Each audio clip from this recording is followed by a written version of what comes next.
Omnia, you have access to the screen sharing?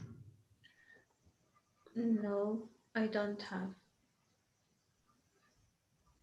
I'm co-host, but let me check. No. Okay, participant. Okay.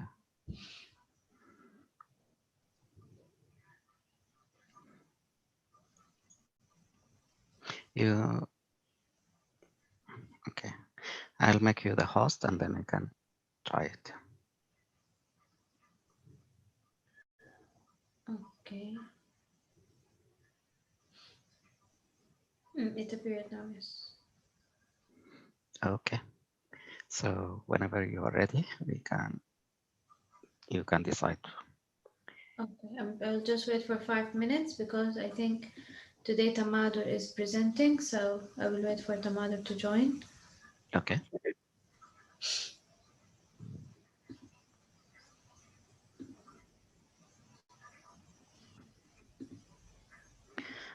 So do we know the fellows who will be presenting? I know Marwa Yes, and today, Lubaba will present at the right the meeting. How about the AGS meeting? the AGS, I think me and Sumi will be presenting. For your poster, how about the other three posters? Do you know? I know Mulham is with one poster, but I'm not sure who will present with him, if any.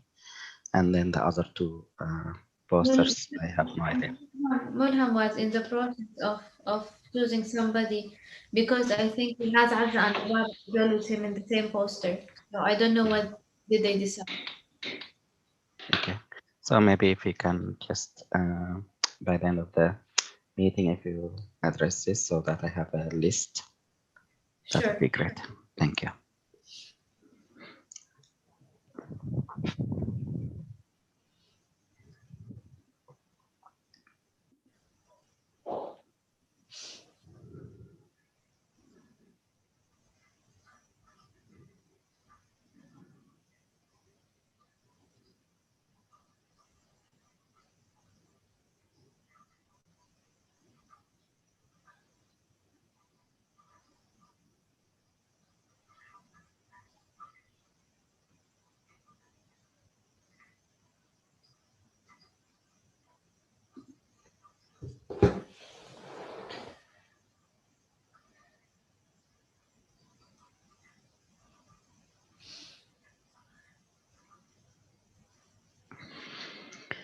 Assalamu alaikum, Ali. Assalamu alaikum, Marwa. How are you? Alaikum Assalamu salam. alaikum. Hello, Dr. Nadir. Hello, Ali. Hello, Alhamdulillah. Omnia, and everyone. Hi everyone.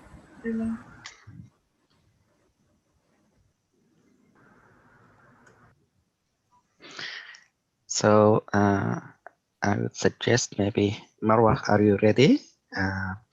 Lubaba she will not be able to attend, but someone else will take care of her presentation. Omnia, it's all yours. I don't want to step on your toes. Okay, so hello everyone. Welcome to our telemedicine weekly research meeting. Um, Today our agenda is Tamadur is presenting the critical appraisal, Marwa is presenting their abstract video, and we will discuss about the SPSS and the demos. So I think Tamadur is online. Assalamu alaikum, Tamadur. Alaikum assalam. Hello, everyone.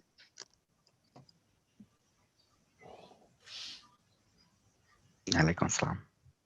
So Dr. Nadir, can you please make Tamadur the host so she can share her screen? Or I can make her. You are the host, so you can control Okay. that.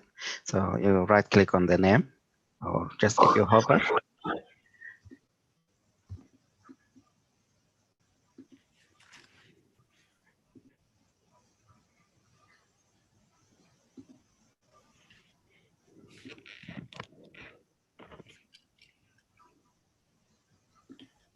So Tamadur, you are the host now. You can share your screen. Yeah, okay. You can see my screen? Yes. Yes.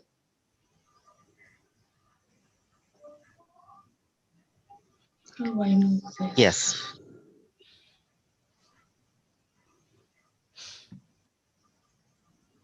We can see your screen, Tamadur. Yeah, okay. Today I will present critical appraisal of an articles. The objectives will be: what is critical appraisal? When should we critically appraise?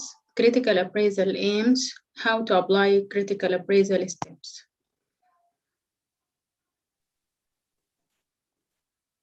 I don't know how to put this away.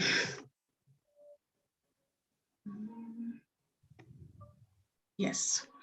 So what is critical appraisal? Critical appraisal is the use of explicit, transparent methods to assess the data in published research, applying the rules of evidence to factors such as internal validity, adherence to reporting standards, conclusions, generalizability, and risk of bias.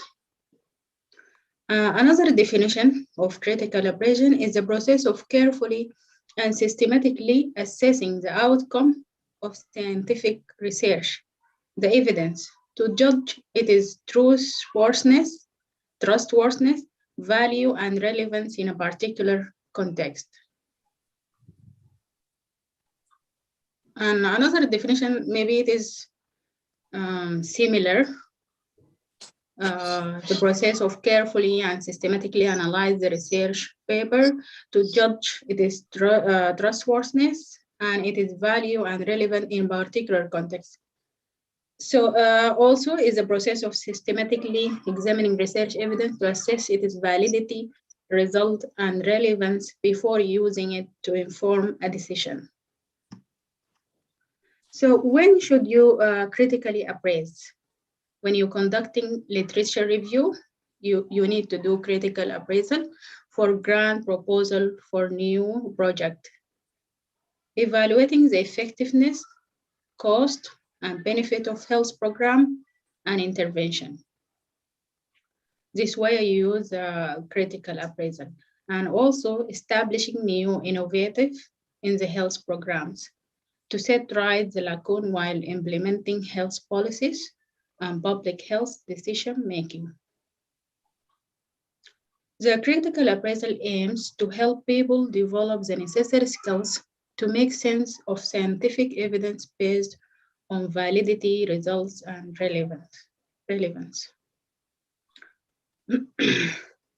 Research involves gathering, as we know, research involves gathering of data, collection of data, and analysis of data to produce meaningful information.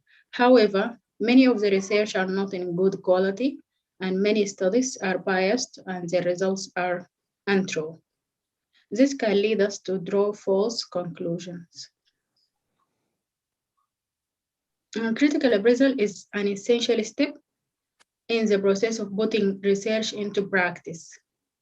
Asking questions about an article's research methodology, scrutinizing its data collection and analysis methods, evaluating how its findings are presented, so will help you to determine whether that article's conclusion should influence practical decision making.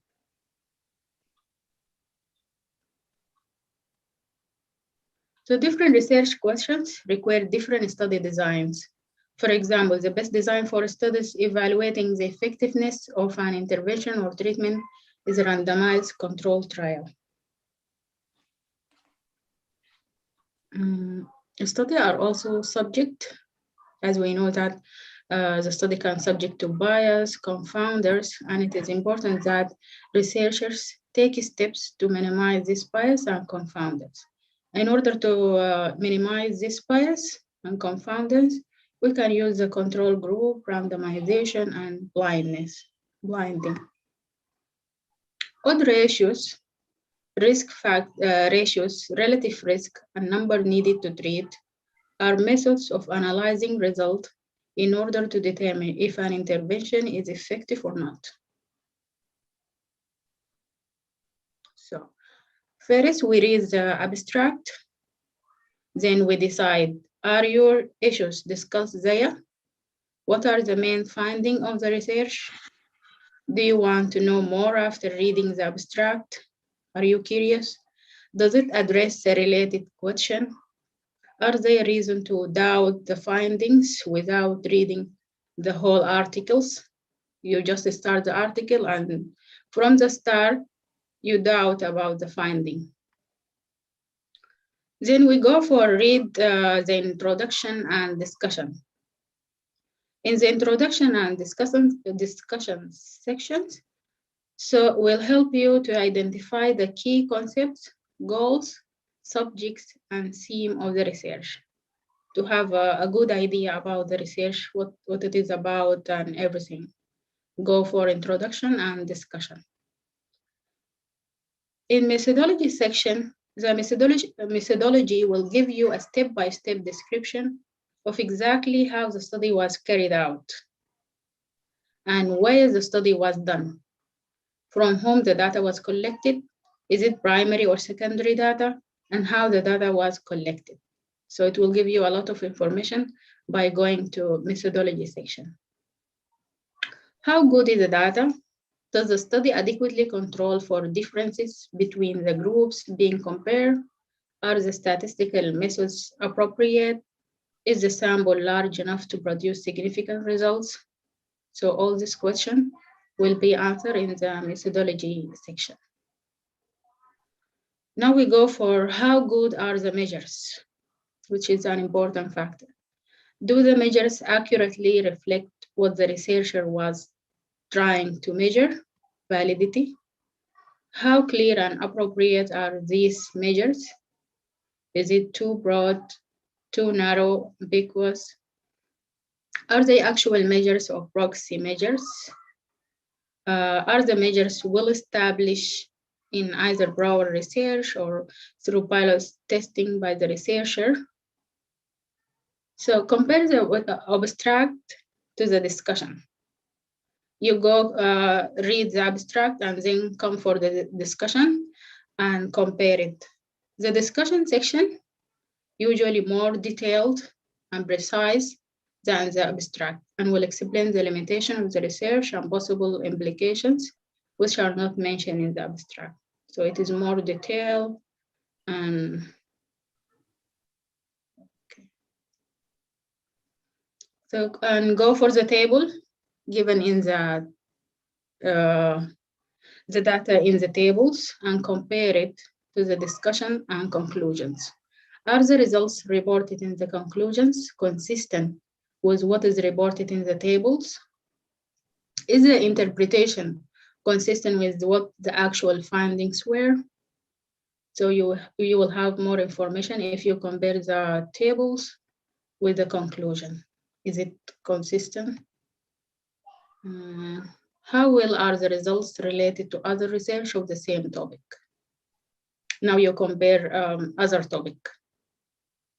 In the discussion or conclusion section, is there a review of how this result compare or contrast with prior research?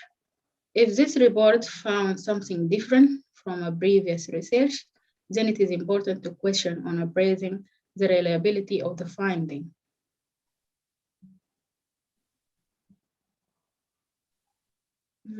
Critical appraisal of an article. If we go for cohort study and we use harm and risk. In cohort study, are the results of the study valid? So how we know it is valid? Primary guides, was the exposure status clearly defined and measured? How was the outcome of interest measured? What was the follow-up time and was it adequate to measure the outcome of interest? Was the outcome measured in the same for both exposed and non-exposed? Secondary guides, how much was the attrition? It is a loss to follow up. And are there confounders that the investigator did not address? What were the results? How strong the association between exposure and outcome? So we look for relative risk and hazard ratio. How precise is the estimates of the risk? And we look for 95% confidence interval and p-value for statistical test of significance. Will the results help me? Are the results applicable to my population? What is the magnitude of the risk? And should I attempt to stop the exposure? So this can help me in my research. And now I come to the end. I think it is not clear, right? Adapt, implement, evaluate, define, search. All this to have a good critical appraisal. Thank you. I hope it is beneficial.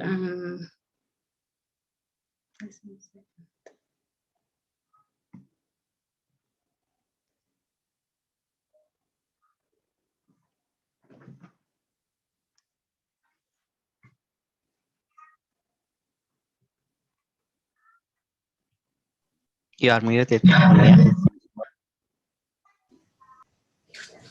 Sorry. Thank you so much, Tamadul. It was a very clear presentation. And every item in the critical appraisal, the questions were very clear. If we followed this, I think we can reach a conclusion whether we can use the data and the results or no in our judgment. So anybody has a question for Tamadul?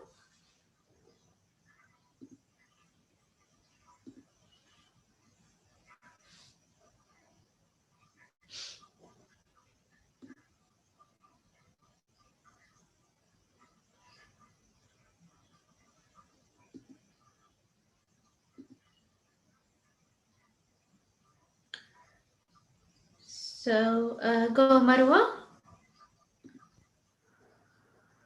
I don't have a specific question. Hello, everyone.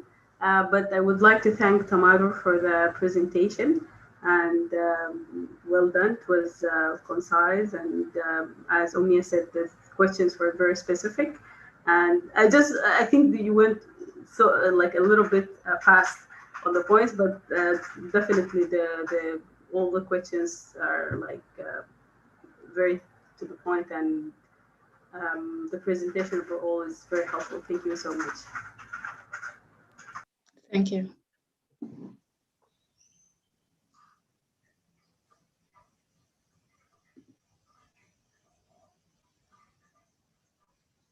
Anyone else?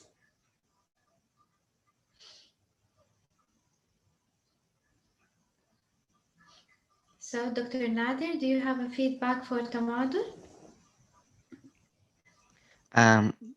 Thank you so much, first of all, to take the time to present. I think this is a very great presentation. Thank you. You pinpoint what the question, how to do the steps as far as the appraisal or dissecting what, how you address the topic of the article. So when Khalid will present the article, maybe today, we can try to go over the steps, and maybe you can guide us, Tamadur, as far as what we should do here, how we can come to this conclusion there. So from the start, when you did the definition, you notice there are 4 definitions of how you appraise the article. So the way to do it, it could be different from one person to another, and it depends on what the article, how the study is done. So there is no correct way and wrong way. You can just learn your way of thinking, of analyzing, and then getting to know how valid is this article and how important and what goes into it. Like sometimes some studies are funded by certain companies or pharmaceutical. So you put that in mind because you don't want to get the whole point, and at the end you will find it's supported and then the bias because of the supporting from certain group. This happens a lot, and sometimes it's political, so you don't want to get into that, especially one of the cases now, like when Trump was here with the COVID. Initially, certain drugs were raised up, and then they did studies, and they said, "Oh yeah." So you want to be systematic when analyzing stuff and put in mind what behind that, if there is any reason to see the bias. But in general, you did great. Thank you. I really appreciate it. Thank you, Dr. Nadi. So I would just like to share one more point. Usually during our journal clubs, we used to use the CASP checklist. This is an online checklist. It will show you a stepwise manner to critically appraise and what points. And I think it has a scoring system for the appraisal. Tamadur, if you make me host, I can share the screen to show you the website. It's a very nice list.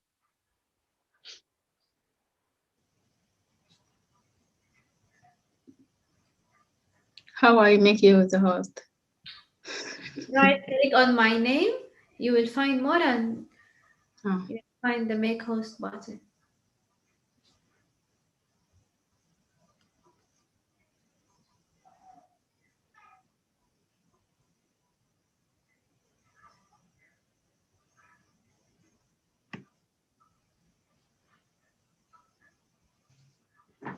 Okay.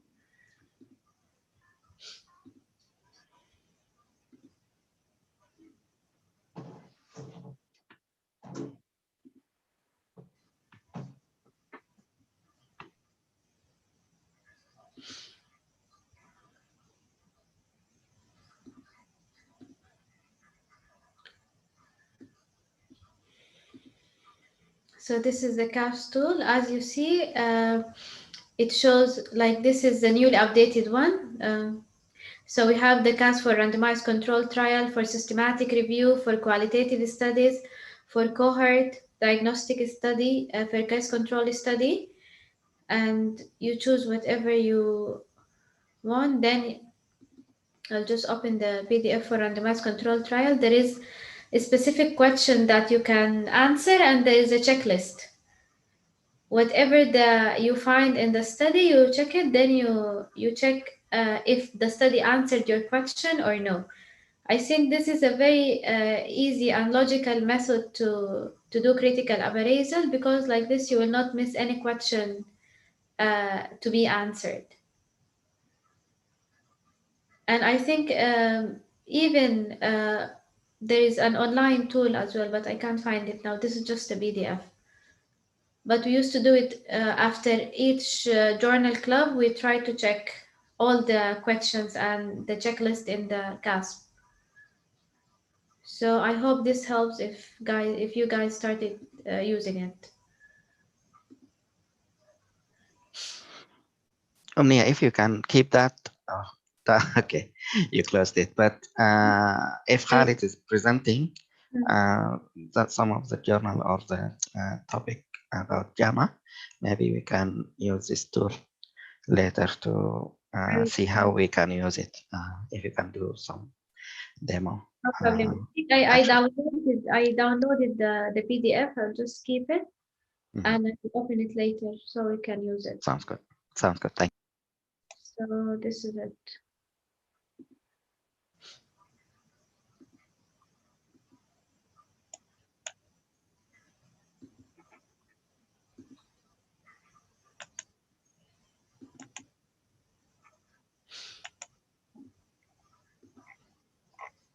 Okay, so I kept it in my desktop. So next, Marwa will be presenting their video regarding the abstract. Are you ready, Marwa?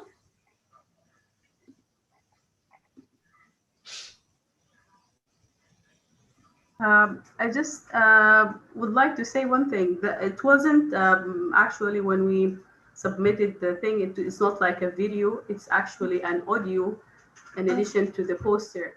So if you guys would like, I can play the recording. Just seconds. Sure, I will make you a host.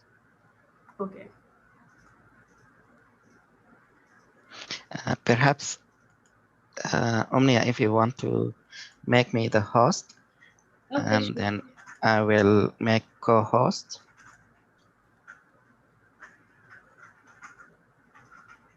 While Marwa is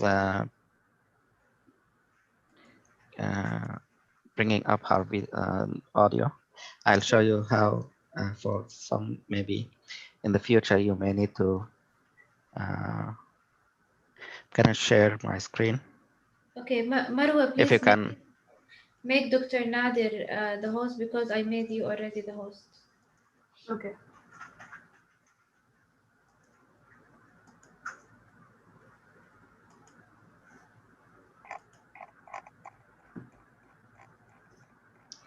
Okay, so for some, in the future, if you are the meeting leader, then you need to go over the participant list, and you can control certain aspects. Let's say I want to mute Khalid. You see my screen, right? Or no? Yes. Yes. Can you see the list of names? So Khalid, now he has his Mac is on, so I can just click here, and then he is mute now. And then if he wants to speak, he can unmute himself, or I can unmute him, or I can ask him to unmute. Dr. Nadir, I think your screen is lagging behind. So what I see is the Oh. YouTube, Oh. window. Yeah, this is the Sorry. YouTube, not the Zoom window. Okay, so let's see.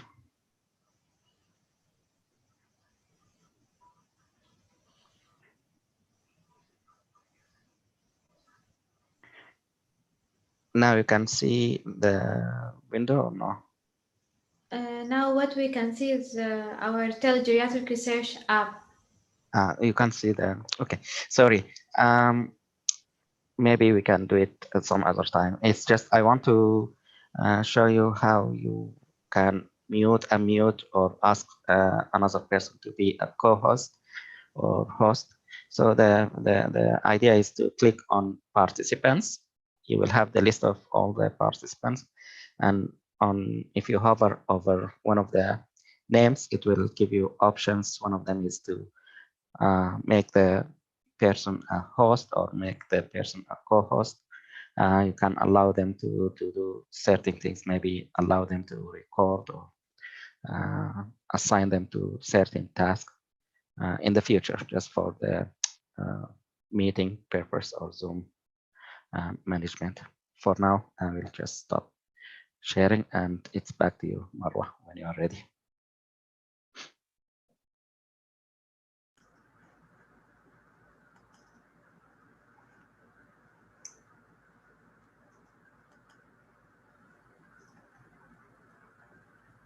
You can see my screen, right?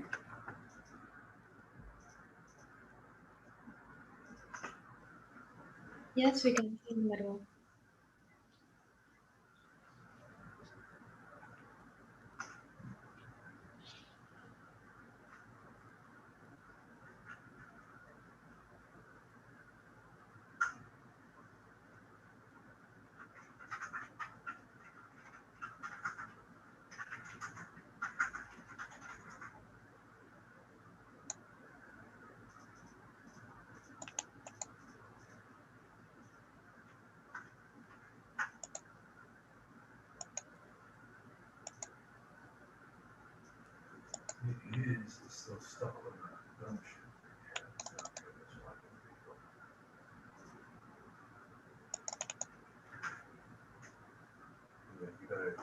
I don't hear anything.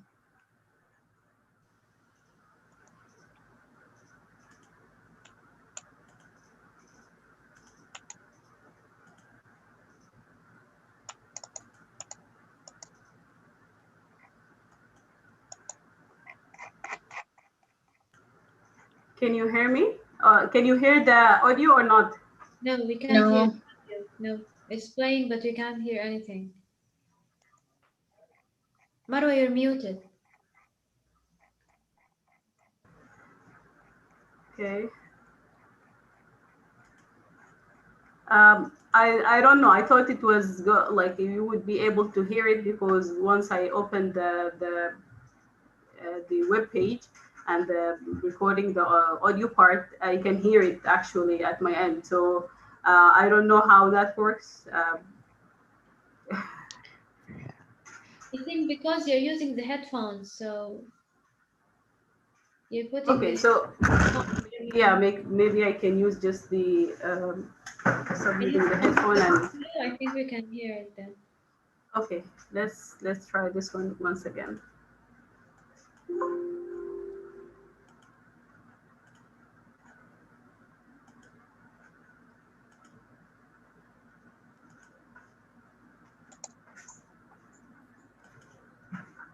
Hello everyone, my name is Marwa. Can you hear it? Yes, we can. First, welcome to this session for certification title. Can control control injection can reduce dementia-related mood and behavioral changes in nursing home settings. It is highly prevalent among nursing home residents with dementia and is strongly linked to agitation, aggression, and depression.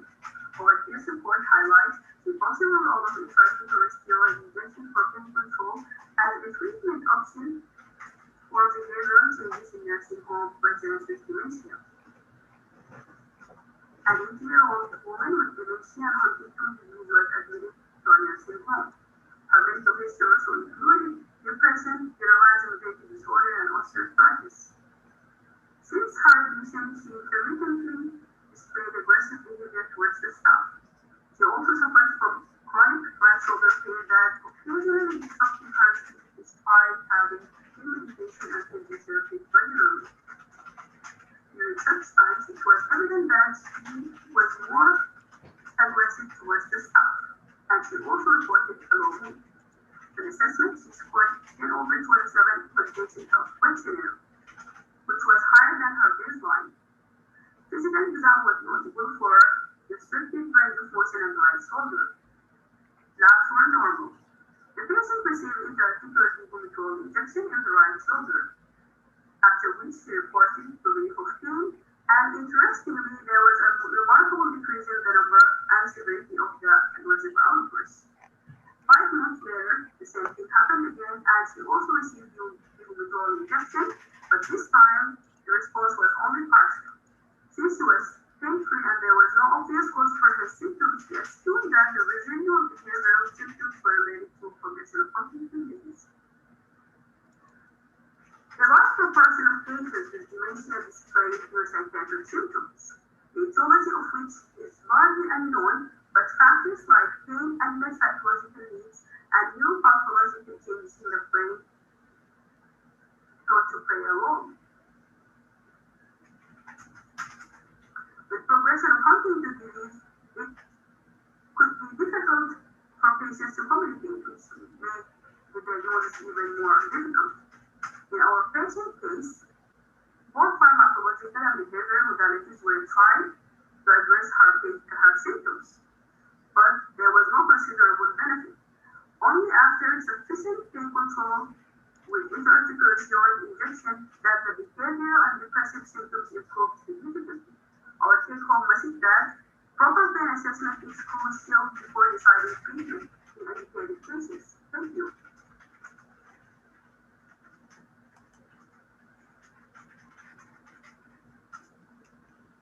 Okay, that was the end of the audio presentation.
Hello, everyone. Hello, Khalid, go ahead. Yeah, hello. You hear me? Yes. Okay. You see my screen? Yes. Okay.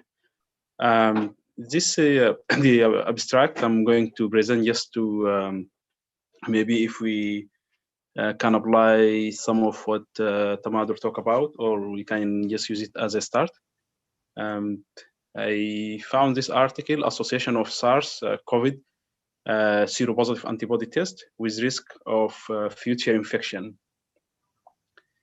And in the abstract here, we have the key points, the question, can observational clinical data from commercial laboratories be used to evaluate comparative risk of severe acute respiratory syndrome infection for individuals who are antibody positive versus those who are antibody negative?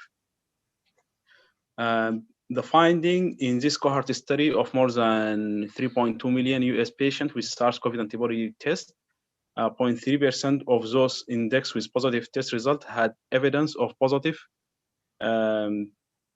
nucleic acid amplification test beyond 90 days after index, compared with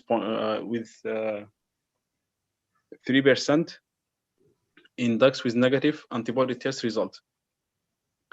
Meaning of these findings, individuals who are seropositive for COVID or SARS based on commercial assays may be at decreased future risk of SARS-CoV infection.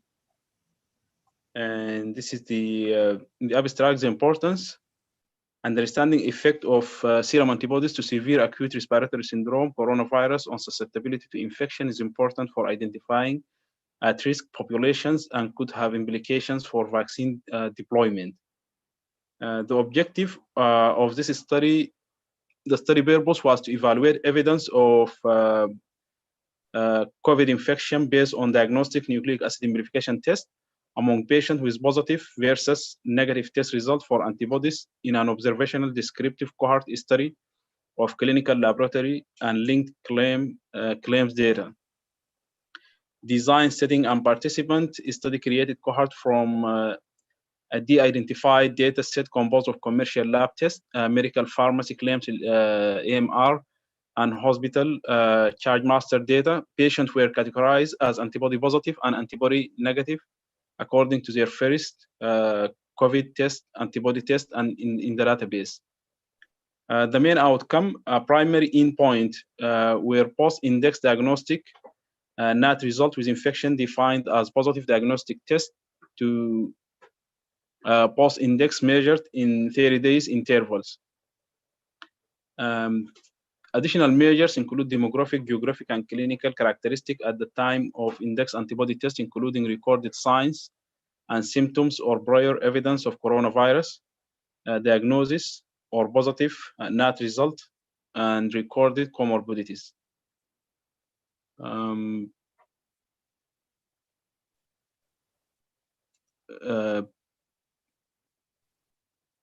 Result or the cohort included 325,747 unique patients with an index antibody test. 56% were female with median standard deviation age of 20 years. And of those, 88.3% had negative index antibody result. Maybe I will jump to the conclusion and then we can discuss it together. Relevance, conclusions, and relevance.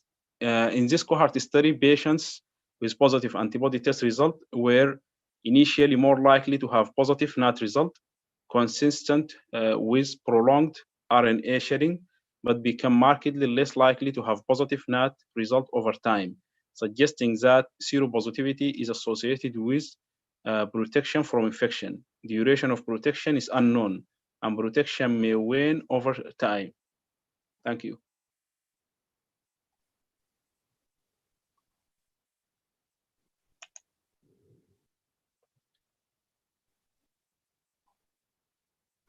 So great job, Khalid. Thank you.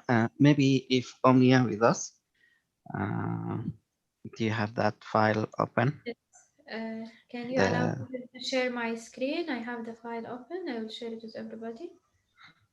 Omnia. Okay.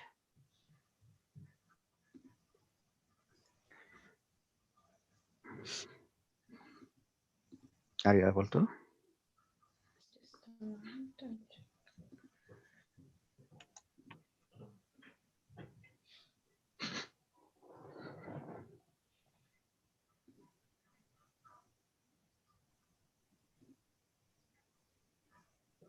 Khalid, you need to stop your screen sharing. Okay. Okay.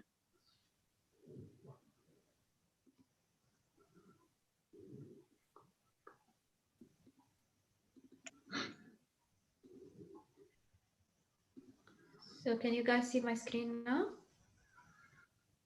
Yes. Yes. Okay, so this is a CASP list for cohort study.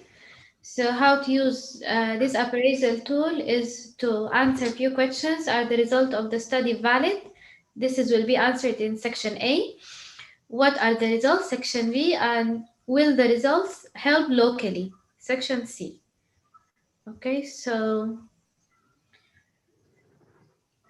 just let me make it continue to scroll. Is it clear on the screen? Yes. So section A, are the results of the study valid? So the first question is, did the study address a clearly focused issue?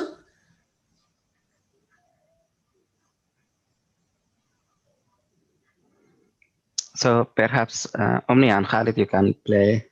One will ask the question and the other one will answer, so that we can just follow both of you. Okay. So Khalid, do you think the study addressed a clearly focused question? Yes. Because the question of the study was can observational clinical. You hear me? Yes, Yes. we can. Okay. Because the study question can observational clinical data from commercial laboratories be used to evaluate comparative risk of severe acute respiratory syndrome or coronavirus infection for individuals who are antibody positive versus those who are antibody negative. And I think the study answers this question clearly. Okay, so the thing is that, guys, if you can check the hint in orange, they said a question can be focused in terms of a population study, risk factors studied, and is it clear whether the study tried to detect beneficial or harmful effect, and the outcomes considered. So I think Khalid's study addressed all this, so it's a yes. Anybody has comments about this question?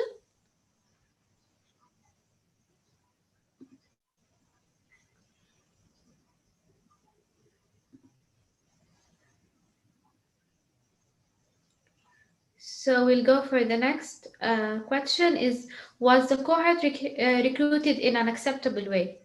In terms of, we look at they are looking for selection bias that might compromise the generalizability of the study. And was the cohort representative of the defined population? Was there something special about this cohort? And was everybody included who should have been? So Khalid, what do you think about this question?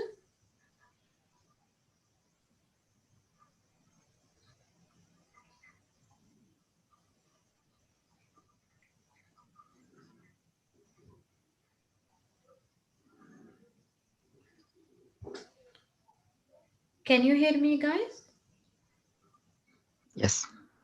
Yes, we can hear you. So I think we lost Khalid or what?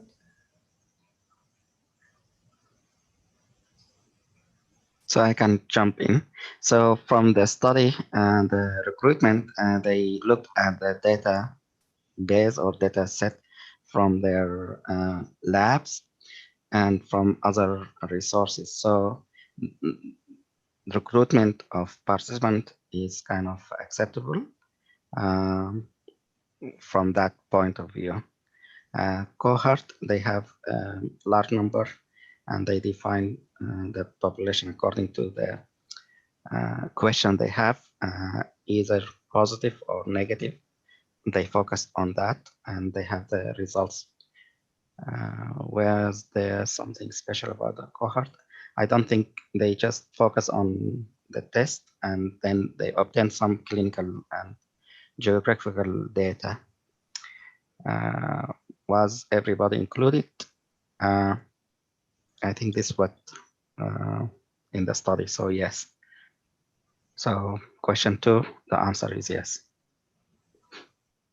So, Ali has a question. I think he raised his hand. Hey, go ahead, Ali. I can't see who is raising his question because I'm sharing his hands because I'm sharing my screen. So Yes, Omnia, no problem. Can you hear me? Hello? Yes, go ahead, Ali. Okay. I do have a question with regards to the question, was everybody included? I think the population, we don't have the paper right now because Khalid is not there, but I think those included were all who were admitted or all patients, or and the age, I think the median was 48 or something. So I would ask if pediatric were included or adolescents and so on.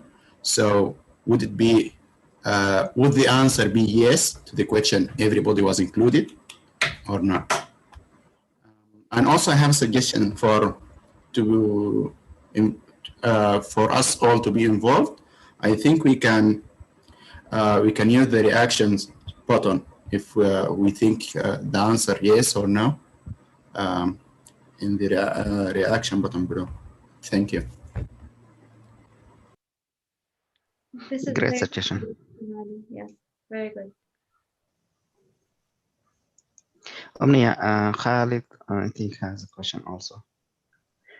Can you access the participants, Omnia? Just a moment.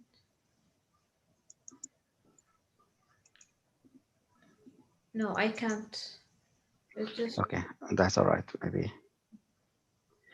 Okay. I can't because I'm sharing my screen, so it's not showing.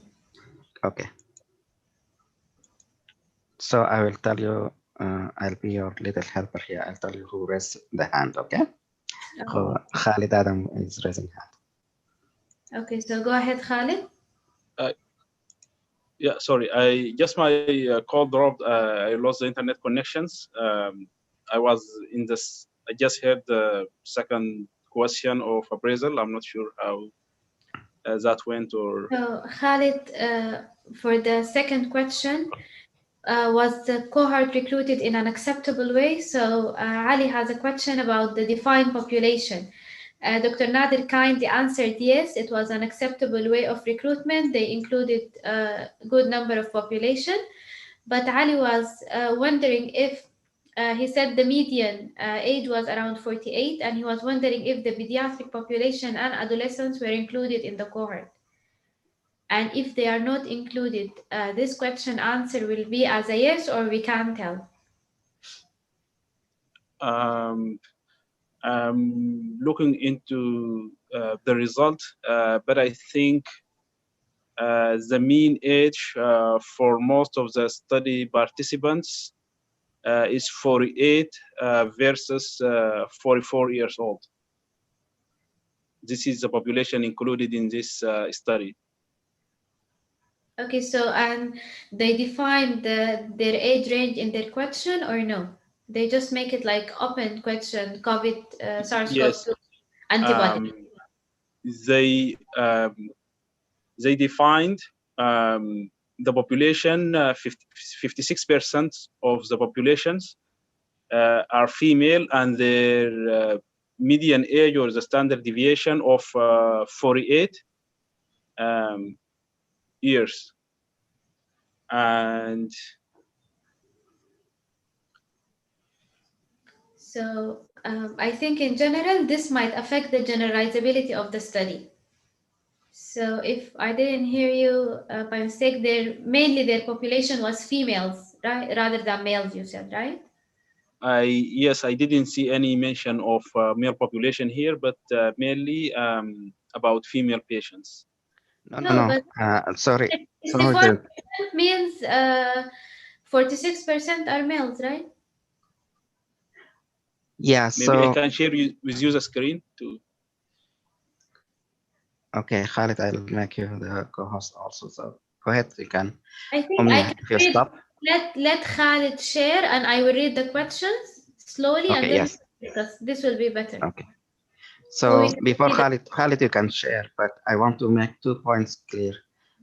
Point number one, in some of these trials or studies, they identify the youngest and the oldest. So we will accept patients, let's say 20 years old until 90 years old, something like that.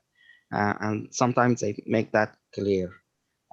In a table format, they will say the minimum age, the maximum age, and then in the discussion, they say the mean age for this group is so and so. So as far as the age, sometimes they identify, sometimes don't. In this study, Khalid, you can explain that. The other part is the male-female.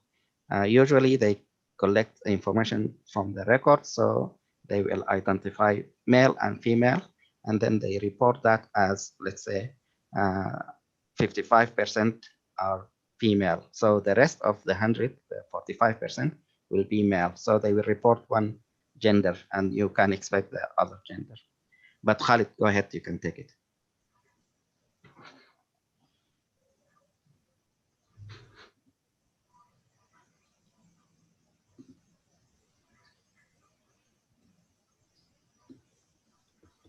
I'm not sure, Dr. Nadir, like exactly from where I can get this informations. So in the results section here, the cohort, the 3 million number is the total number of patients, the first line in the results. Yes.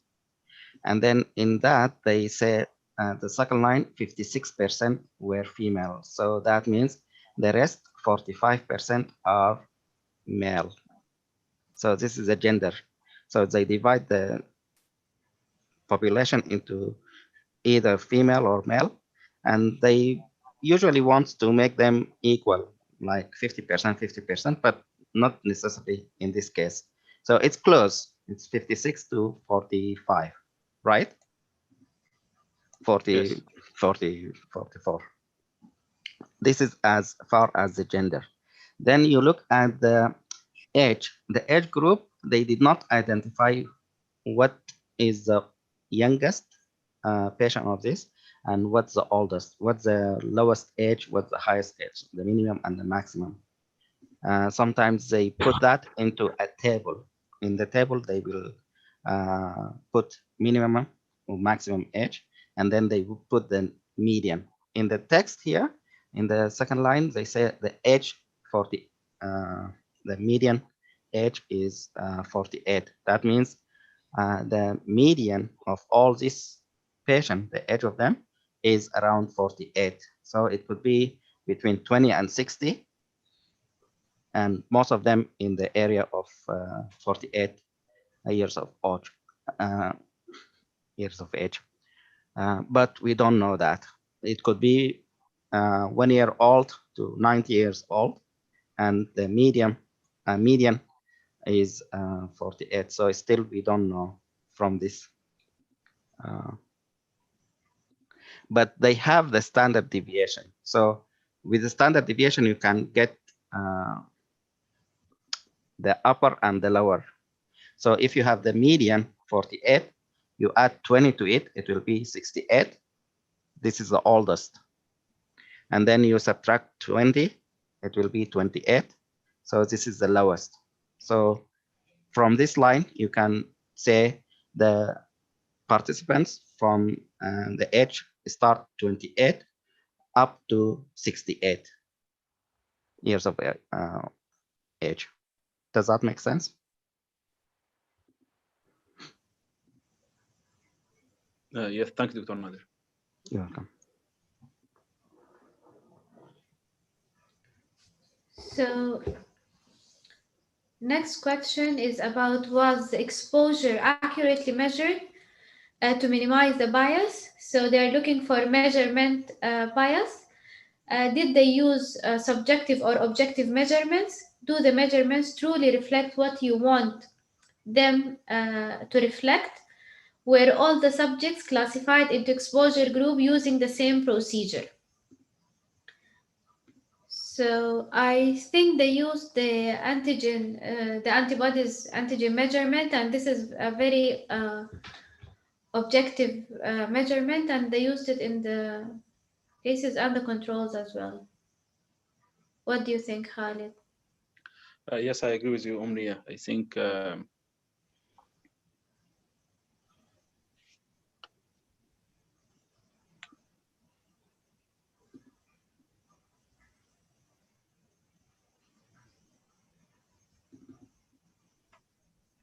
Khalid, I think we lost yes. you. No, yeah, I agree with you, Omnia, with what you said because of the confidence intervals and they collected their data from positive and negative test results, and I think yes. So the fourth question was what the outcome accurately measured to minimize bias. They are looking for whether they use subjective or objective measurement, whether the measurement truly reflect what they want it to, and has a reliable system been established to detect all the cases for measuring disease occurrence, where the measurement methods similar in the different groups, and where the subject and the outcome assessors blinded or blinded to exposure.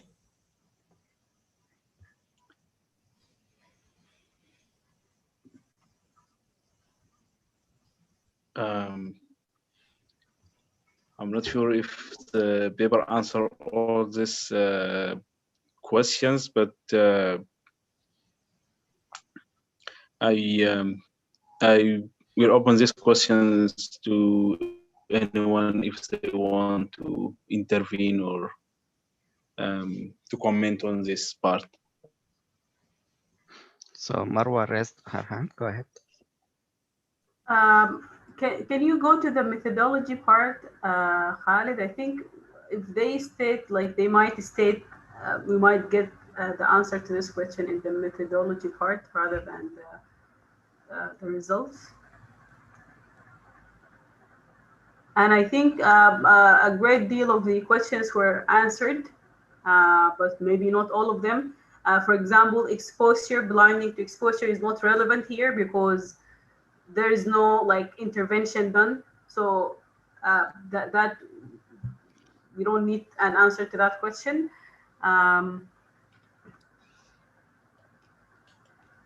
So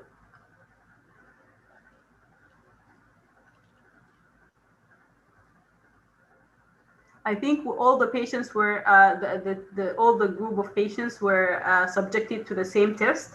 So this part is was done as required, and also the I don't know the rest of the questions like because we already like only said them earlier, but I think for the most part.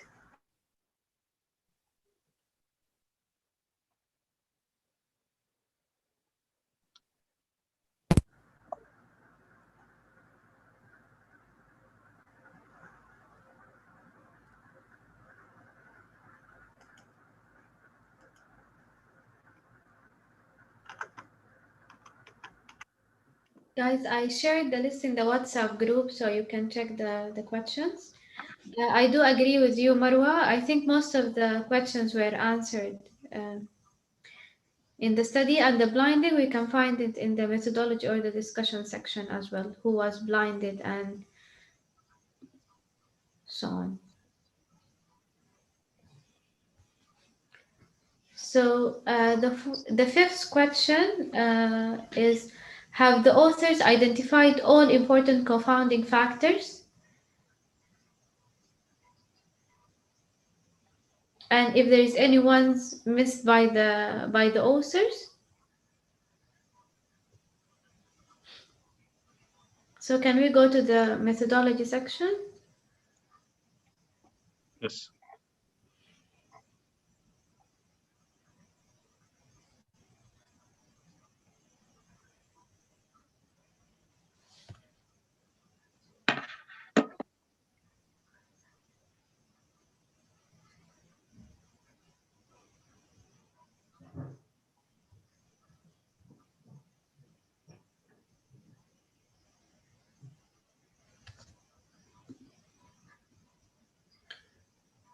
So Marwa, you raised your hand. No, this is from previously. Ali, are you raising your hand? Yeah. Go ahead. I Ali. think this question.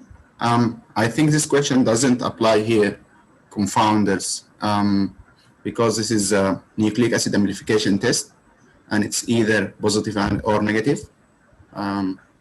I don't know where we can see confounders or potential confounders for this results to be positive. Am I right? Thank you.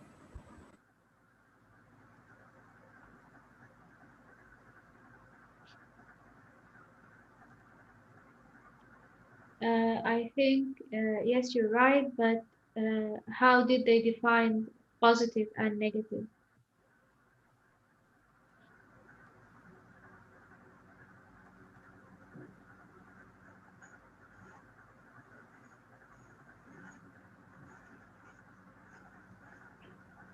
Dr. Nader, what do you think?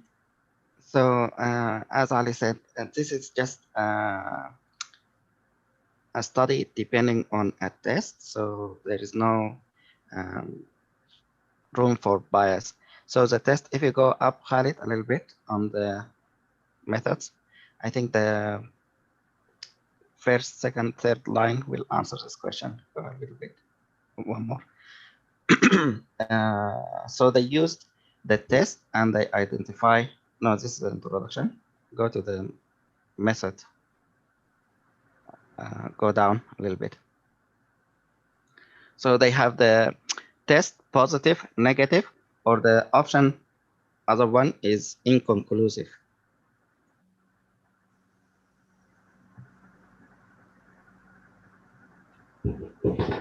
So depending on that, then they did the analysis.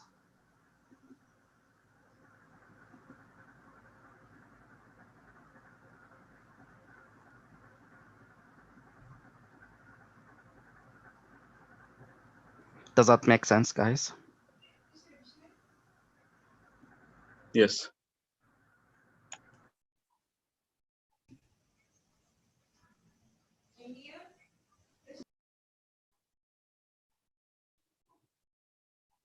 Omnia, does this answer the question? Yes, it does, Dr. Nader. Okay, thanks. So the next question is, have they taken account of confounding factors in the design or the analysis? So we said this is not applicable. Was the follow-up of subjects complete enough? So I don't think we had, how much, for how long did they follow up? They are following up the rate of reinfection, right?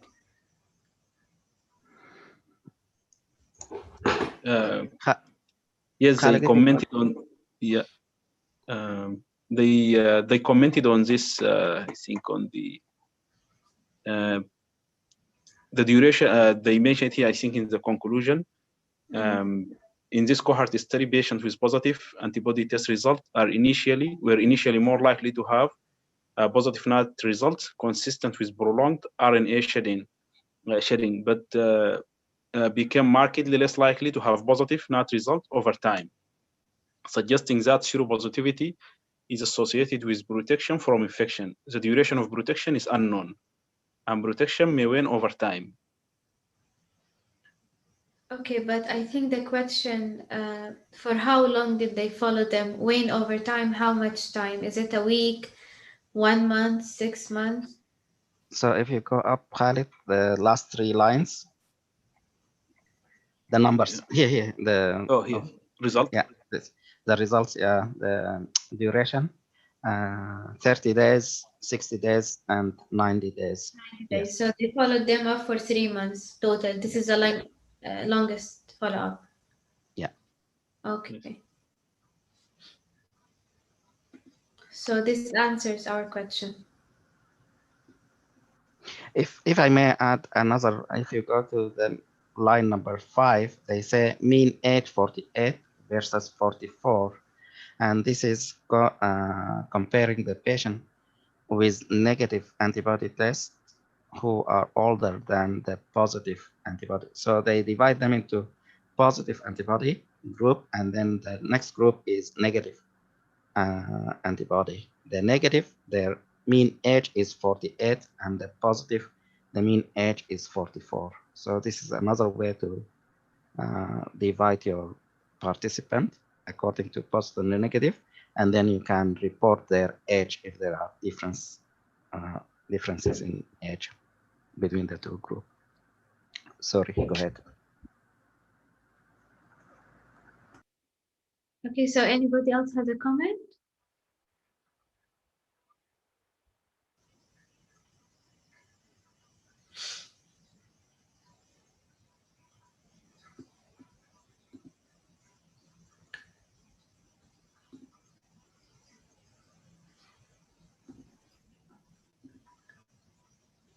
Khalid, you raised your hand?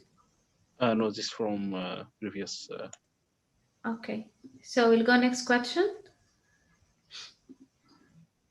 So next, what are the results of this study? So they are considering what are the bottom line results.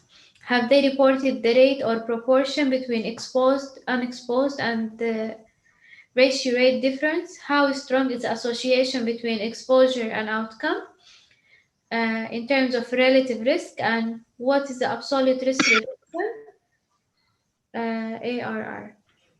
So I don't think this is applied on our study, right? The relative risk and the absolute risk reduction, because we're just comparing antibodies. We're not having like exposure and outcome. I agree with you, Mia. Yes. Okay, so next, how precise are the results? Look for the range of the confidence intervals if they are given. So I think to measure for precision, we look at the confidence interval. Usually tight confidence interval means more precision, and a wider confidence interval means less precision. And whenever we have a confidence interval that crosses 0 or 1, I think this is not significant, if I'm not mistaken. Dr. Nader? You are correct. So the confidence, they look at it either close to 1 or close to -1. When it comes to 0, if it's included, then it doesn't apply. That means there is no relationship, or there's no, it's not significant. But if it's all on one side of the 0, on the positive side, or all on the negative side, then and that means the confidence is high, or there is relationship. So So it has a tight confidence interval. The 0 to 30 days, it's 2.73 to 2.97. The 95% confidence interval, the last 3 lines, Khalid. Yes. The last 3 lines, yeah, during the follow-up period, the ratio of 95% confidence interval of positive NAT result among individuals who had a positive antibody test at index versus those with a negative antibody test at index was 2.85, 95% confidence interval 2.73 to 2.97. And they take it like from 0 to 30 days, and then from 31 to 60 days, and they assess the confidence interval like after every 30 days. So from 0 to 30 days, it is index 0.67 with confidence interval 0.6 to 0.74. For the next 30 days, it is 0.29 with confidence interval 0.24 to 0.35. And from 61 days to 90 days, it is 0.1 with confidence interval 0.5 to 0.19 at more than 90 days. So here, if I may, the numbers between parentheses, confidence intervals, all of them, they don't include zero between them. So the first at 0 to 30 days, it's between 2.7 to 2.9, which it doesn't include. It's above 1, right? It's above 0. So it doesn't include 0. The next one, confidence interval, 0.6 to 0.74. Also, it doesn't include the 0. It's still above 0. The third one is 0.25 and 24 to 0.35. So it doesn't include the 0. So all of them are positive. And the last one also 0.05 to 0.19. The problem comes, or if there is no relationship, it happens when you have, let's say, minus 0.2 to 0.3. So this come across in the middle, you'll find the 0, right? So in this study, I think the data are good or significant. Ali, you have a question? Yes, I do have a question actually. These numbers, 2.8 and 0.67, 0.29 and 0.1, are they relative risk? Because they said the ratio of positive results for the two group, the first group positive versus the second group. I think this is a definition of relative risk. Please correct me if I'm wrong. So the way I understand these numbers, the relative risk in the first months was increased in the positive group. It was two times when compared to the negative results. But during the second and third months and go on and so on, it was decreased. Am I right, or I misunderstood those results? Thank you.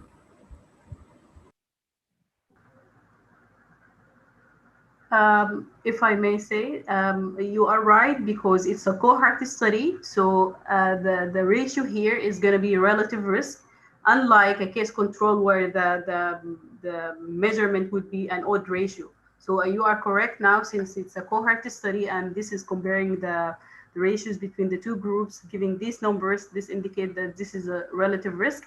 And as they concluded earlier that the relative risk was higher at the start of the period, and it kept decreasing sequentially as times goes by. And as Dr. Nader said and Umnia said, the results are precise, since the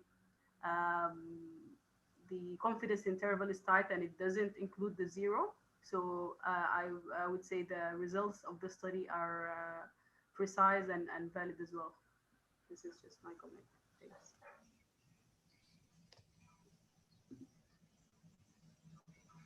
Thank you, Marwa. Dr. Nadir, do you have any comment? No, I agree with the answer from Marwa. And here they did not put it as relative risk, they put it as an index. So they mentioned the index at 0 point is 2.8, at 30 point is 6.7, and so on. And also it shows that there is, as time goes by, there is a decrease of the index, which is a relative risk as well. So I agree with you. So sometimes they put things, they use different terms as they use different methods. So in this paper, they use the term index. And then between parentheses, they put the confidence interval. Thank you. Okay, thank you, Dr. Nadir. So the next question is, do you believe the results? They are hinting that to consider if the result has a big effect that's hard to ignore. Can this effect be due to bias or chance or confounding? Are the design and methods of this study sufficiently flawed to make the results unreliable? Bradford Health criteria, time, sequence, dose response, gradient, biologic plausibility, and consistency of the findings.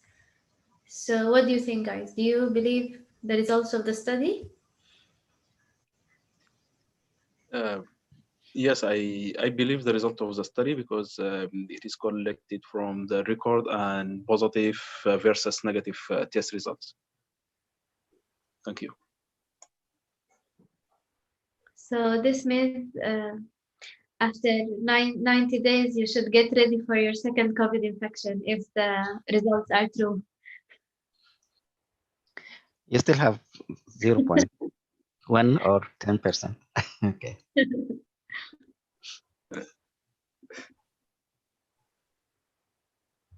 But I agree with Khalid, if I may.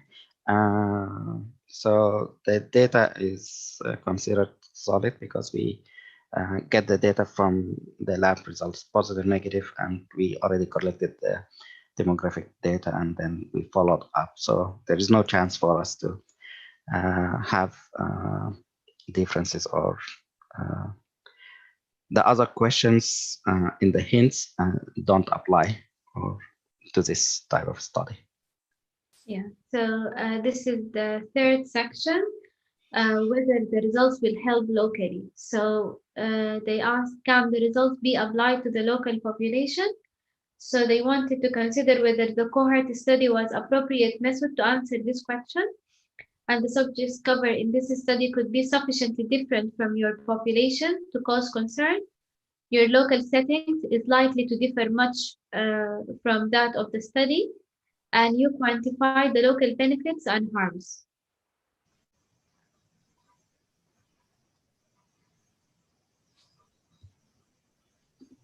So to answer that question, maybe we can divide it into sub-questions. Question number one, where did they do this study, the participants?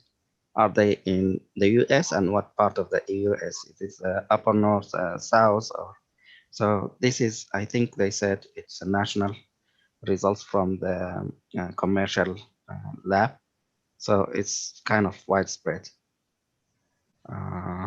If you go to the participant, I think up one more paragraph.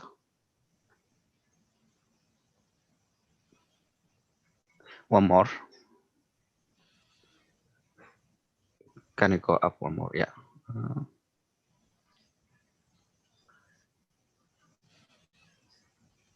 When they say the lab regional and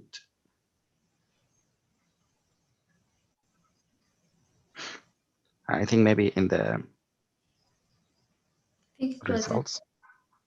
abstract somewhere. Yeah, based on commercial assay, no commercial. Okay. Down. So what mentioned, they said we collected the data available from a regional lab, no?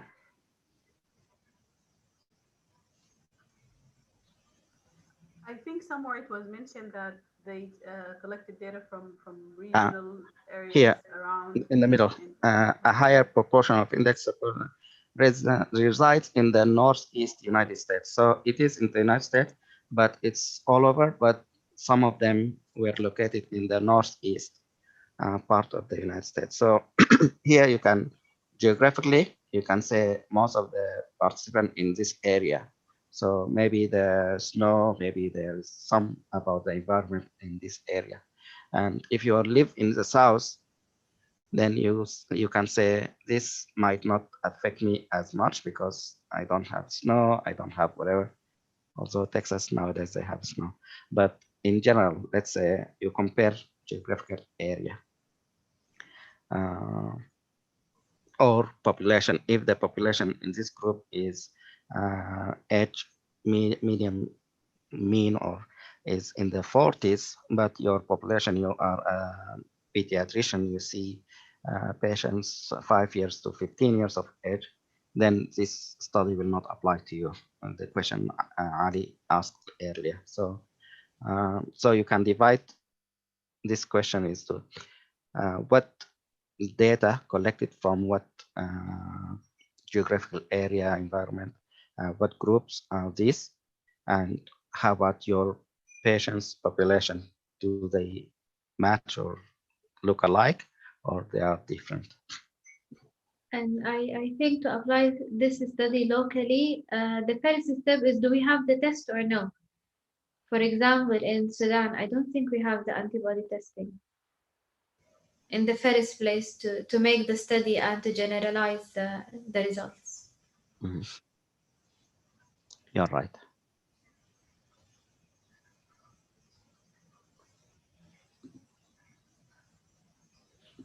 Any other comment?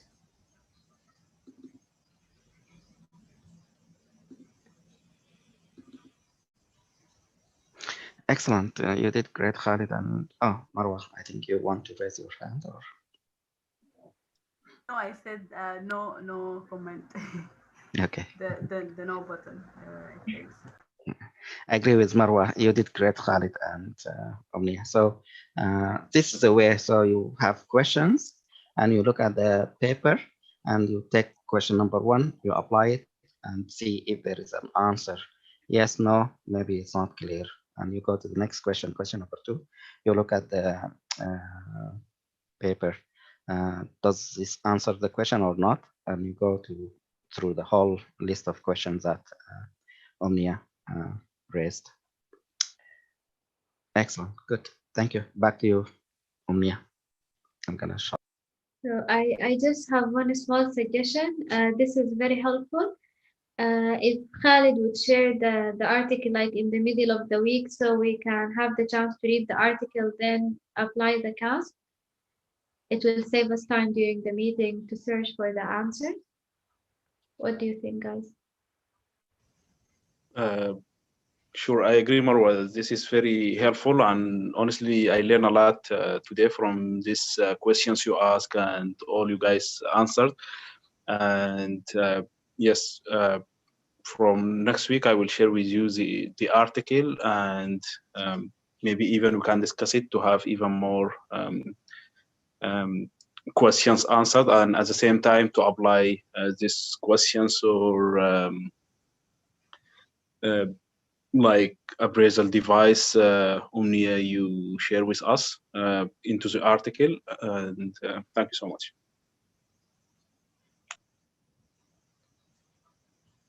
Thank you so much, Khalid. Anybody else has a question or a suggestion? I just have one suggestion. If we can, for the next week, the article can be not a cohort, maybe a case control or an interventional, so we can have like just go over different varieties of appraising different kind of articles, different kind of researches. Thanks.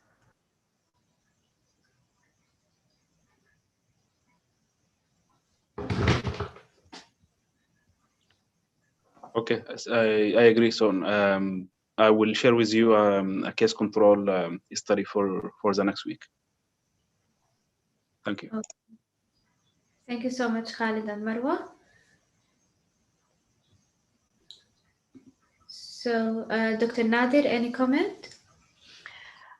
Yes, that's great.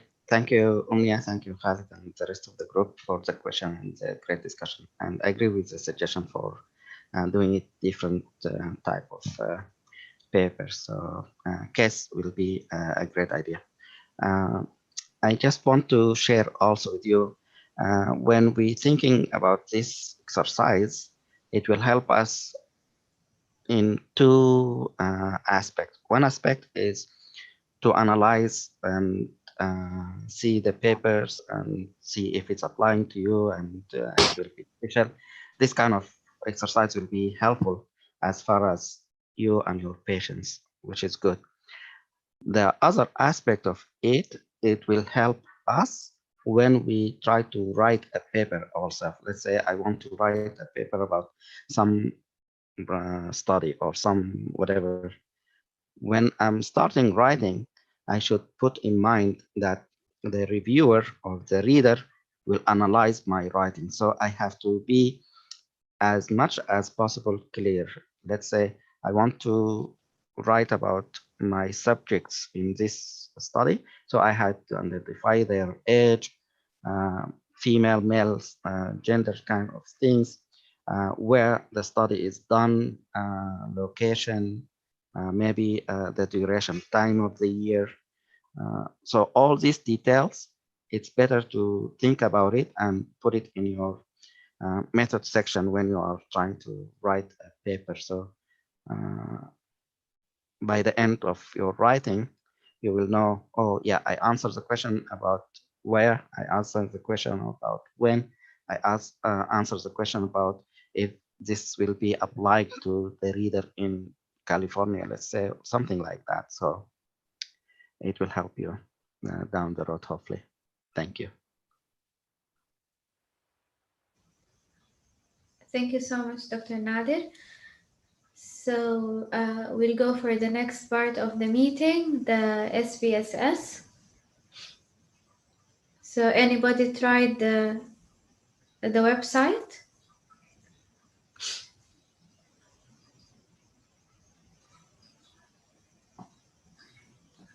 So I will start by myself. I tried to play with the data a little bit. It was very difficult at the beginning. Then I found some YouTube videos. So I would suggest to go to YouTube to learn about the SPSS.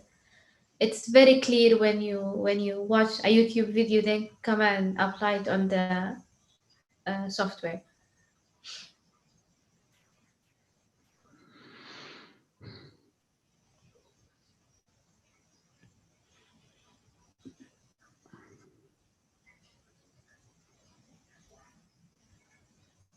So Khalid, if you can stop sharing, please, and thank you, the screen. So I just want to add also, I agree with you, Omnia. If you want to do it yourself, it's kind of a little bit overwhelming. The commands and on the question on the screens, everything is too many and too technical to take it on your own. But I agree with you with the videos, YouTube. I found some videos, and I'm going to share the app with you. If you go in your app here, if you go down in the middle, you will find some videos. If you click on see all, I uploaded 6 lessons, or very simple how to. You start 1, 2, 3, 4, and 5, 6. These are 5 to 10 minutes kind of videos. Some in the introduction part might be a little bit long, so I try to start it for you from the middle, why it's important. But if you want, you can start the video from the beginning, and it will show you step by step the basics of SPSS. So they take the first lesson. If you look at it, it's about 5 minutes, but 6 minutes, yeah.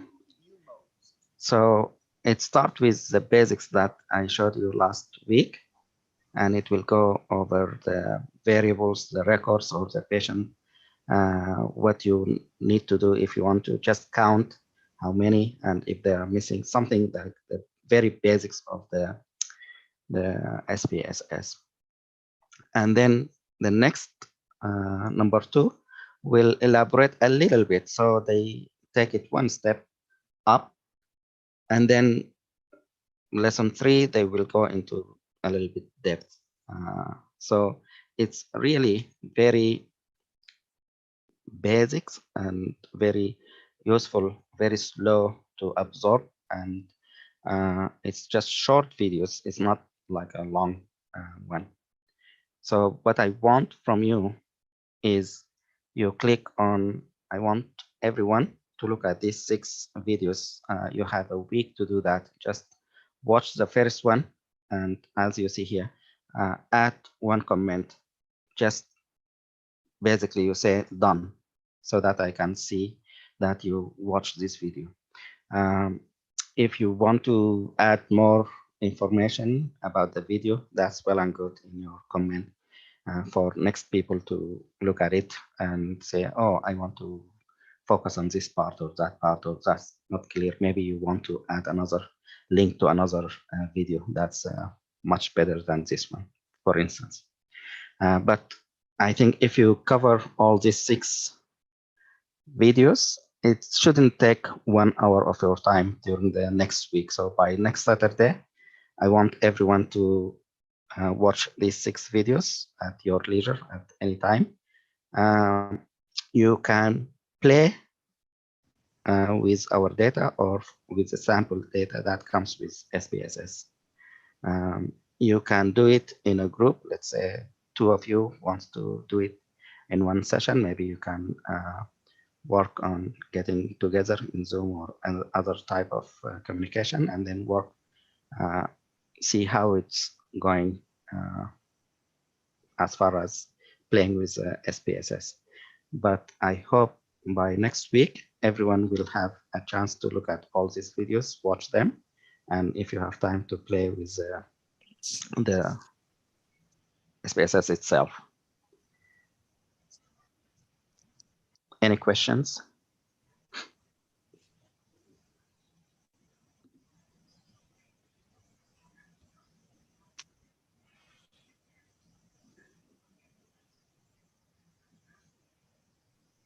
No, thank you. That's really helpful.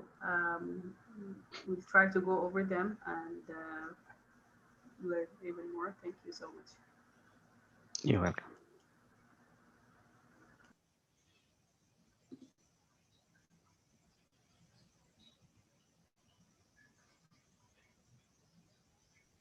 Any other?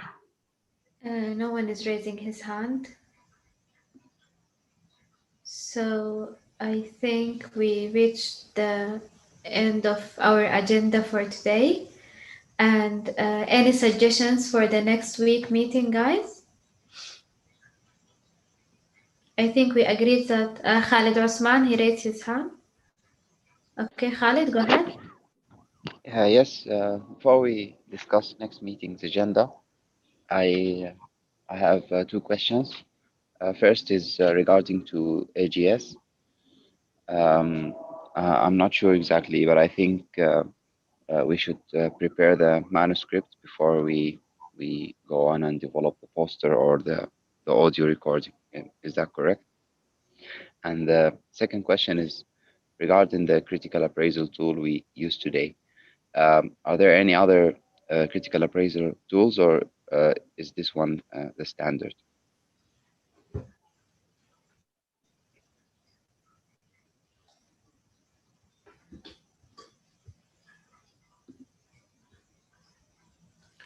So I can answer a question regarding the critical appraisal tool. There is few models online rather than this one, but I think from my side, this is the simplest one and it's very clear. You can apply it easily. The others have some complicated questions regarding the analysis, the statistics, and the ethical parts and the approval, the IRP approval process.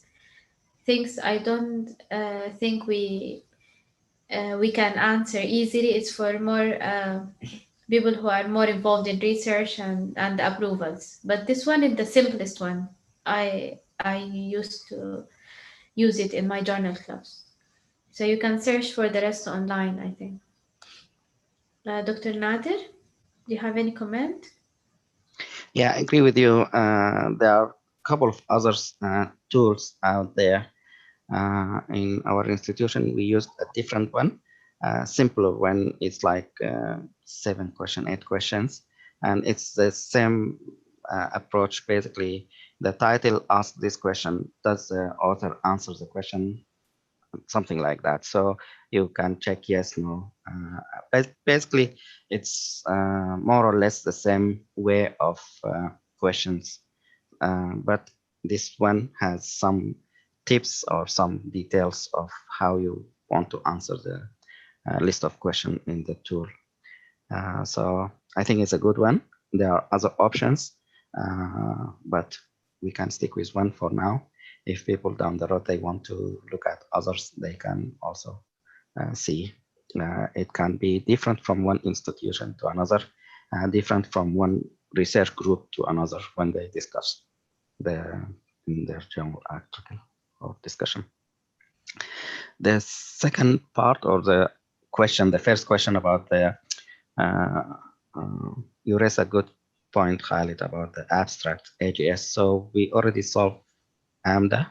Hopefully Marwa already did her part, and then Lubaba also did her part as far as submitting the audio. AGS, I think it's a video, if I'm not mistaken. So we can also do it the same way. The first part is work on the slides or the template, the PowerPoint, and then you can work together. If you are working more than one person is going to present, so you divide the role. I'm gonna do the introduction, the methods. You're gonna do the discussion part or something like that. So if someone is going to do it by themselves, it's only one, like Marwa did, you take it from the beginning to the end. That's fine. So we need from you to know who is presenting what. So Sumi, send me a list of who will be presenting the poster in her group. I'm not sure about the other 3 abstracts. Who will be involved in that? Who will be presenting? So that we can identify the roles as far as who will be speakers or in the video, so that we can practice. And at the same time, I need a list of who will be registered, so I can talk to the university and they can pay for the registration fees. I think it's $200 or $5. So I appreciate if everyone in each project, they let me know who will be presenting. So I have a list, and at the same time, we can work each abstract group. They can identify the task, who will do the template, the slide itself. I think it's easier. Marwa and Lubaba can help with that. They already did that. If you have questions, if you have more questions, I'll be happy to help you guys. And you can go the same steps. The medical student did their poster presentation, the videos on the app that we shared. So let me know. Thank you. Hopefully by the end of the day, I want a list of you guys. Marwa, go ahead. Sorry, Tamadur, go, you take care of.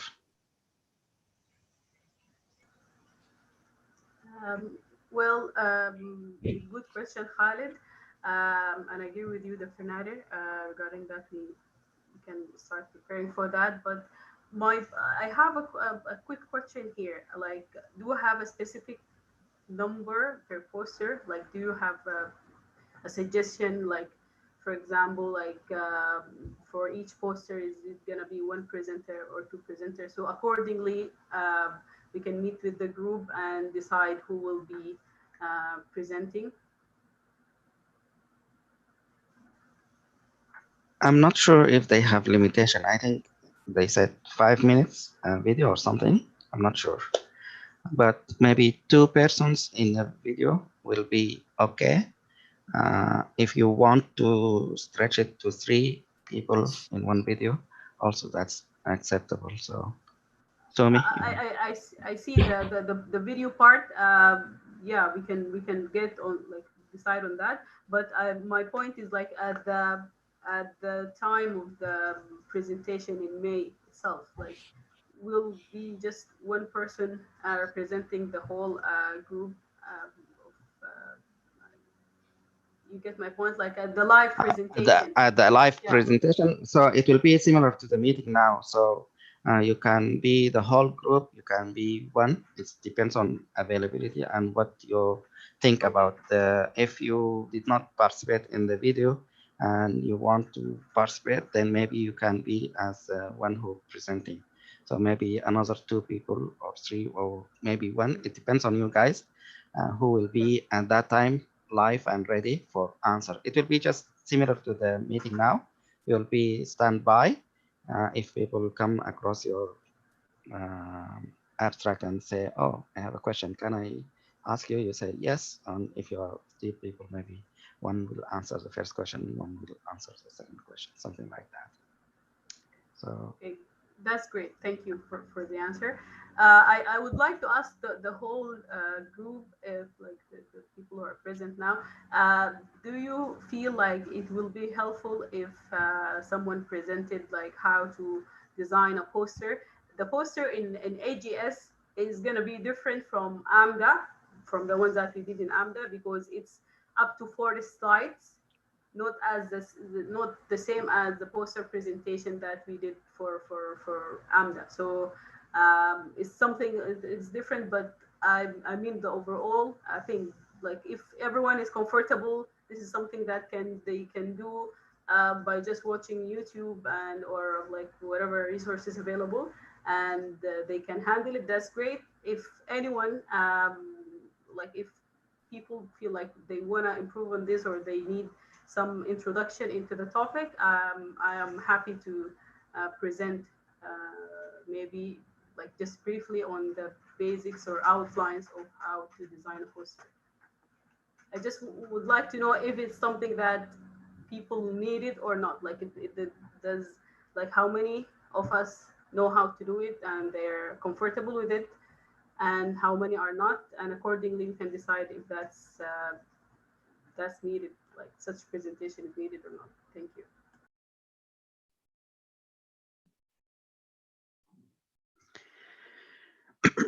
so let me put that into the shoulder of responsibility of the abstract leader. So let's say abstract number one about the COVID and cardiovascular. Sumi is here. Maybe she can answer this question. So Sumi, you're gonna be leading your team. So you will give the task and then you can answer Marwa's question with your team. So you will say, I need to build a poster. Anyone can apply or can help with that. And if there is no one or someone doesn't know how, then you can work together. If you have question, Marwa or myself can help with that. Then the next question is, after you build a poster, the way you want to present it, let's say it's 4 slides or 5 slides, you can build slide number 1 about the introduction and then the goal, and then slide number 2 you'll get some background, and slide number 3 will be the results, and last slide will be the discussion part. Maybe you will just do it that way. That's the first part, and who will do what task of this, that will be your job to give the task, assign the task, and give them deadline. Let's say by Wednesday we want to do this, or by next week we want to do this, whatever timeline. The second part is you assign who will present, who will feel comfortable presenting in the conference or the video. So if you say 2 of you will be presenting actual, so I need the name of these 2. The first person will do the first part, introduction and analysis of data, and then second person will do the discussion and answer the question if there is any. And then the third part, which is Marwa asked about, is the actual time in April or May when the actual video will be uploaded and people will be asking questions. Then we need some people of you to be ready to participate on that day. I think it's 2 hours or something. So if you are available, maybe you can assign these people. Let's say we have in your team 4 persons. 2 of them will do the abstract, the slide. 2 will present the video, the actual video that you submit. And then out of these 4, if you are available, 4 of you, that's well and good. If only one available for the live day, the 2 hours on in April or in October, then we need to identify that. I prefer to be more than one person because we don't know what life will hold. Like if you have busy schedule or emergency or something with your family, then you cannot be there. The other person will be ready to be available on that day. So this is the first abstract. We'll go to next abstract. Who's the leader on that abstract, and we'll do the same, and then the third and the fourth abstract. So why don't we start with you, Sumi? Okay, so yeah, so what my understanding is and my suggestion probably that for COVID and cardiovascular and COVID and other risk factor. So COVID and cardiovascular, I was leading, and COVID and other risk factor, Mulham was leading. So I asked Mulham also that like we need basically for these two papers like 2 to 4 person each poster. So for my cardiovascular one, me and Omnia will be presenting, and she is okay with the timing also. That's what we will figure it out. For Mulham, I think Mulham and one of the Khalid, I'm sorry, I'm always confused with both of the Khalid last name. So I think Khalid Adam probably. And that's what Mulham informed me last week. So what my suggestion is for next week or the following week, whatever works, probably me and Omnia can prepare the poster and we can present like 2.5 minutes and 2.5 minutes each. Like we'll like let's say it is 4 slides. Yeah, the AGS poster presentation, I saw their requirements and their deadlines and all that. So it is 4 slides and it has to be like a live recorded video. So one thing I can do is I can either present it like we can either here present it like 2.5 minutes live, or I can record it the way I will record it for AGS. Let's say like Kaltura, the way we record it like anxiety or whatever you give us in the app. So we can that's exactly that's how we have to present, I guess. So I just can record it via Kaltura and I can send it to all of you or like any one of each of you, or like I can present it publicly. So each of you can hear it and give me feedback, like how is it? And then I can send all the poster slides as well to all of you. So either way is better. And I think it will help us also so we can get the all feedbacks like where to improve, either presentation perspective or the poster preparation perspective. And I guess like Omnia and me both have idea as we prepared a poster before. So and present, I guess. So probably we will be okay. At least for my poster, I can say. If Mulham and his group needs any help, of course, anyone, even Marwa and Lubaba already prepared also.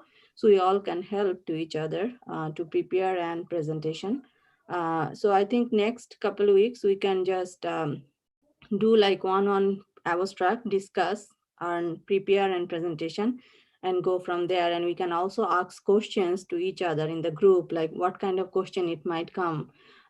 We can search like, what are the papers or like related to that field, like let's say COVID and cardiovascular issues, like, what are the other papers already published and our manuscript, and what kind of question may arise from our perspective. So I think we need to do that for Marwa's case report as well as Lubaba's presentation for AMDA, because their presentation is coming. For us, I think it's in May. The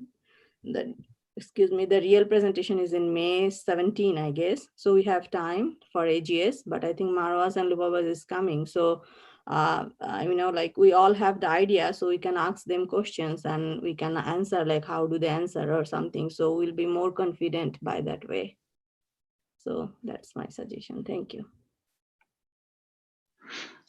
Thank you. So again, I'm gonna put you on the spot again, Sumi. So you and Omnia will be presenting as far as working on the slide or the PowerPoint presentation, and presenting as far as the video. So who will be working from your team beside you two on that day on live? So what I want is if any one of you guys, the rest, is involved in the cardiovascular project, maybe you can play a part. Maybe you can work with Omnia and Sumi on getting the slides done or helping with that part. Or maybe you can help with the part when it's live, so you can answer questions with them during that live time. So your team will be more than Omnia and Sumi. If someone interested in that topic and work with you. If let's say Tamadr or Azza, I'm involved in Mulham's abstract, then Mulham, Khalid, Tamadr, and Azza, let's say, will work on identifying the task. Who will be working? Maybe the whole team will be working on the slides together. And then who will be presenting? Maybe Khalid and Mulham will be presenting the video. And then Azza and Tamadr, let's say, will be present on the day when it's active alive, and they will answer the question. Mulham and Khalid will be also on that day, but they will be the second line for answering if the questions were not answered by Omi and Azza, let's say, then they will be available to elaborate or add more information to the answer on that day, just in case, something like that. Does that make sense, guys?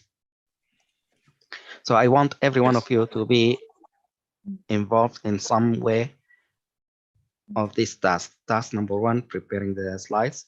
Task number 2, presenting. And task number 3, answering on live day. So Khalid, maybe you want to add, go ahead.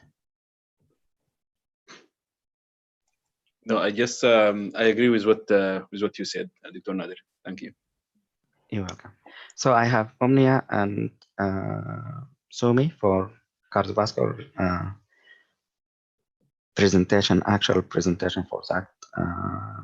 So for the second abstract, Mulhaman, is it Khalid Adam or Khalid Osman will be the actual presenter, or maybe more? We don't know. Adam. Yeah. Okay. Yeah. Khalid Adam and Mulham. Okay, so 2 will be presenting the second abstract. Okay, yes. But you have your other team members also to help with task number 1, preparing the slides and working on the poster part, and then task number 3 on the day, live question answer in May. Is that correct? So in your team, you can ask that. Yes, so go ahead, sorry, Sony. Yeah, no problem. I want to add something because I think for their requirement, the presenting author has to be present for their question and for that session, that what their website says. So we can make a group for sure, like 4 of us. But another thing is, I think for AGS, the all 5 abstract is accepted. Like we have 4, like cardiovascular COVID, cardiovascular other risk factor, depression and fall, and the case report. So now I think all 5 are accepted. Yeah, I think Lubaba. I'm not quite sure. I think we have 4 accepted in AGS and Lubaba 2 accepted in. I will double check with Lubaba and see. Yeah, I think Lubaba's Lubaba's paper was not submitted from the start, because it was already accepted by AMDA at that time. So we didn't submit it again for AGS. I the agree. One that was accepted is the fall one, the one that Khalid, I think the other Khalid Usman wrote. I think this is the one that was accepted by AGS. So it's the two COVID ones, the fall one, and the case report, from what I know. Yeah. I agree. Yeah, I think that's correct. So we have the 2 about the COVID, cardiovascular, and the general risk. So we discussed about this. So any questions about these 2 before we go to the other 2? Khalid and Sumi, you have questions, or other members of the fellowship present here? Any questions? So, so to be clear, so what I understood is like me and Omnia will prepare the slides and present. And after that, I'll make a group, let's say out of 4 or something, probably 4. And then these 4 people has to be present when the questions and that time back in May in like the real conference. Right? If I were Something you, I will identify the person right now and involve them from the beginning, so they can see if they want to contribute with the slides, or you can play together when you present. They can give you feedback, or they present the questions. Something you work as a team on getting this done. As far as presenting, 2 of you will be presenting the video. As far as live questions in May, then maybe the 4 of you will be available so that you or them can answer, and to give them a chance to participate more, maybe they will go ahead with answering questions first, and you and Omnia will be on the back side if they don't have the answer, or if you want to elaborate, then you and Omnia will contribute that way, so that you have equally opportunity to participate, the 4 of you, if you are 4, for instance. Yeah, And it will help if Ryan and in your team, it will help me see how you do the slides. If I don't have the skills doing slides, I will learn from you. And if I have the skills, then I will tell you, hey, maybe you will put this on this side, or whatever, this color. So it will be a teamwork for you guys through the 3 steps. Sure. Same with Khalid and Mulham. If you can pick some other, if anyone else interested in your team, to be a team of 3 or 4, and they can do the same. So that at least every one of you have a task and have a project and can contribute the whole process. Any other questions about these 2 abstracts, the first one and the second one? I know Mulham is not here, but if not, then we will talk about the other 2. One of them is false and the other one is case. Let's start with the case. So Marwa, you already gonna present at AMDA, so you have no chance to present again. So sorry for you. No, I'm just kidding.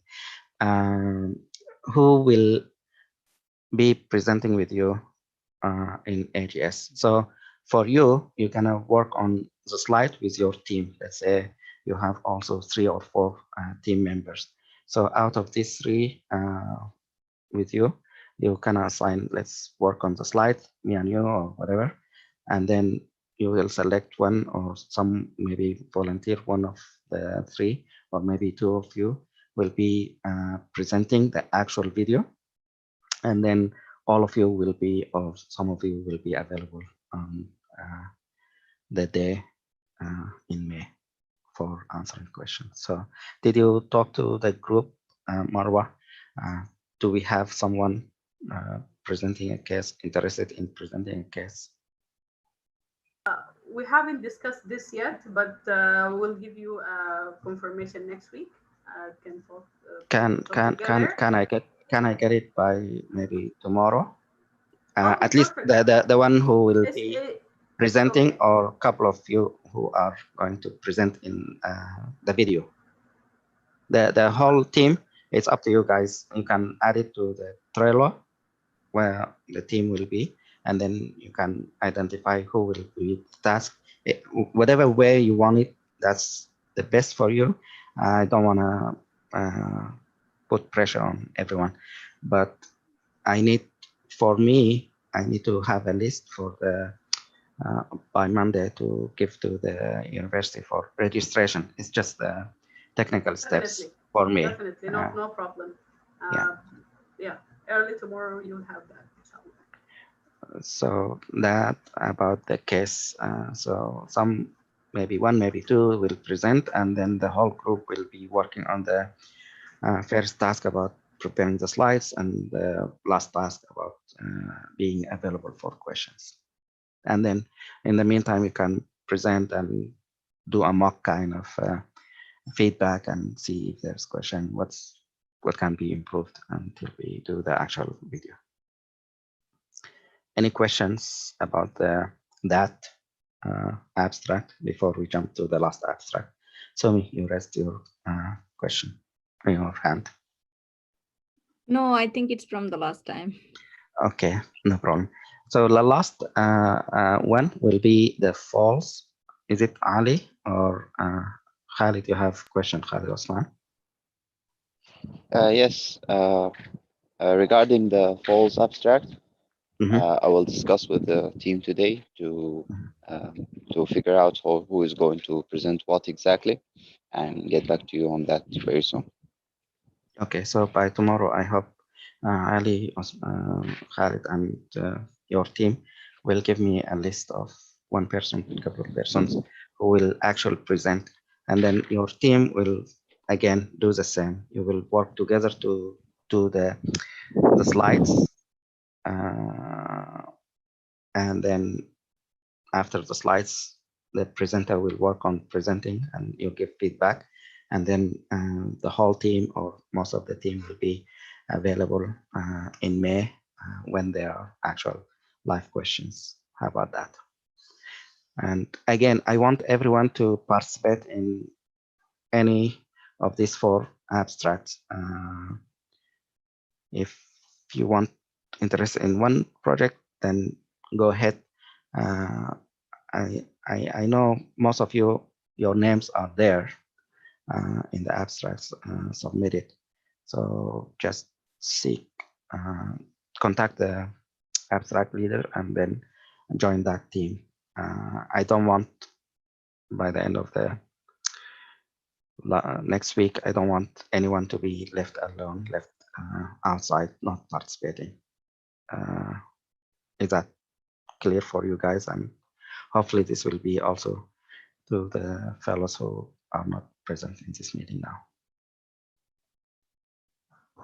So Yes, if that is clear. the abstract leaders, if you talk together and make sure everyone is involved in somehow in this task, I don't think we will end up with someone left out. Unless they want totally not to participate, and that's understandable, but I think we should give opportunity to everyone to participate. Ali, you want to add something? No, not actually. Any additional information or question, Tamadur, Dalia, Rayan? And we lost Omnia for some reason. I stepped on her toes, it seems. I didn't want to take the lead of the meeting, but maybe she's busy. We already spent the 2 hours. Maybe. Actually, she apologized, Dr. Nader. She apologized and she said something about fire alarm started. Okay. All right. So maybe I hope everything is going well with her. Okay. I have no questions. Okay. Tamadur as Rayan. I don't have any question too. Thank you. No problem. Yeah.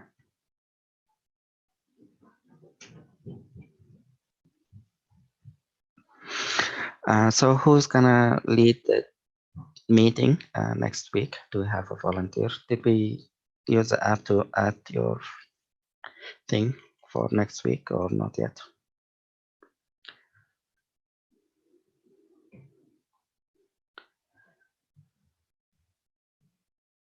Do I have a volunteer to run the meeting next Saturday? Anyone encourage? I can do that. Okay, so okay. So if you guys, if you want to add your names on the app, that would be great. So if you go to the app again, where is it? So here's the abstracts that we have so far. But if you go to the next part, coming Zoom meeting, if you click on that, you can assign yourself Lubaba on March 20th. So Sumi will be next week. Then maybe we need someone after that. And then if you want, you can add yourself to the list here. So if possible, I need everyone to have a spot where they have a role of running the meeting. And I think Ali did a great job, Omnia did a great job, and I don't think it's pressure or something. Ali, give us a feedback of your experience last week, if you have any feedback for the encouragement for the other fellows. I don't know where to start and what to say, but I think it's it's great opportunity to start to build experience on that running a meeting or so. You just need to make sure that your agendas are set, and the presenters, all presenters. For instance, I think I have difficulty when it comes to SPSS demo last week because I didn't know who is going to present. And there was awkward silence for, I don't know, maybe 30 seconds or so. So I would suggest just to make sure everything is known and specific who is going to present what. And for instance, I would suggest for Sumi, maybe next meeting, she should know before the meeting who is going to do the critical appraisal, who is going to read the journal, and who is going to answer, and so on. Good luck. Thank you. Thank you for your feedback, Ali. So as you said, the first important part is you do the agenda. So the agenda basically some first section about knowledge somewhere someone will present, maybe, and now we have the journal. So someone will ask the question that we have from Omnia, and we apply this question to the journal article. So maybe one Sumi will assign or someone will volunteer to read the article and answer this question. So for next week or the coming weeks, there will be two people who will play that. And for the audience, we can say, yes, this question is answered, this question is not, using the reaction maybe, or ways to participate as a group. So the agenda will be about the article, about if we have topics to discuss, and then we will talk about the abstract update and so forth. If we have any other additional information, we can discuss. And then the last part about planning for next meeting the week after. So I don't think it's a pressure role to play. So I want everyone to participate in that role, leading the Zoom meeting. Thanks. Any questions, guys? So just a reminder, if every one of you, I want you to, okay, two Sumi raised hand. Sumi, you wanna ask question or add comments? Yeah, I want to ask like who is going to present next week for critical appraisal, if that's decided now, or I can send the message to the WhatsApp group, because I think today there are lots of people are absent, fellows are absent, or I can email all of us. Anything. I just want to make sure, like, out of this 9, anyone wants to present. If like it's silent, then that's fine. Then I'll move forward to our group. So for the article, we want 2 persons. One person will go over the list that Omnia has, question number 1, 2, 3, 4, 5, And then we want someone to answer these questions from the article and share basically the article and say, oh, this section answers this question. If we have any volunteer. Okay. For next question, I will share the article about the case control as Marwa suggested, and I will share it as a group probably today or tomorrow maybe, and people can read it and they can fully have the idea about the article. Thank you. Okay. So maybe Khalid Osman, I'm gonna put you on the spot. You're gonna just go over the list of questions. You can ask Khalid Adam about question number 1. Did they answer the title? So you have 2 person Somi. Khalid will be the Khalid Osman will be going over the questions. Khalid Adam will be answering from the article the same way you did today, Khalid. Does it make sense? Yeah, to both of the Khalid. Okay, that is great. And then next week, you will assign people for next week, or if there are volunteers, then go ahead by all means. We need people to participate as much. And it shouldn't be a big of a deal, but it's just an exercise. Ali, you raised your hand. Yes. I'm sorry, but going back to Marwa's suggestion regarding a poster, I think it's how to design a poster. I think it's a great idea, and I don't know if we schedule it. Maybe if Marwa is willing to make a tutorial or demo on how to make a how to design a poster. Maybe next week, maybe the following, whatever. Maybe next week, maybe 10 minutes or 15 minutes, Marwa. If you need someone help to present with you, that's well and good. Maybe Ali, if you want to participate with Marwa, work on it, or Marwa by herself, of how we do a good abstract or to present something like that. If Marwa not available, oh, go ahead, Marwa. I'm not gonna. Yes, I don't have a problem doing a demonstration. If anyone wants to join, that's great. I would like just to say I'm not an expert, but I think I learned at least from the videos that I have watched. I have some just basic knowledge, and if I feel free, just like it's not gonna be like a teaching one or something, but just feel free if anyone wants to add at any point. It would be like an interactive session rather than just a presentation. Okay. Dr. Nader? Yes, Dalia, go ahead. Sorry. Yes, I want to join Marwa in that. I will watch some videos too, and I will add up anything if there's. Okay. Is that okay, Marwa? Perfect. Okay. Great. Perfect. So we have Marwa and Dalia will present about how to present, how to make the PowerPoint or slides. That's great. And as far as comment by Marwa, expert. So in medicine, what we do is we do 3 things.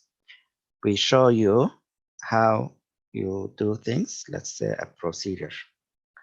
You see one, you do one, and if you have availability to teach one, you'll be the expert.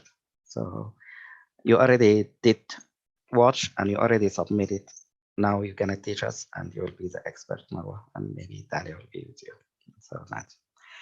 And maybe that will be a good timing for me. I looked at your videos, guys, and I will give you a feedback next week.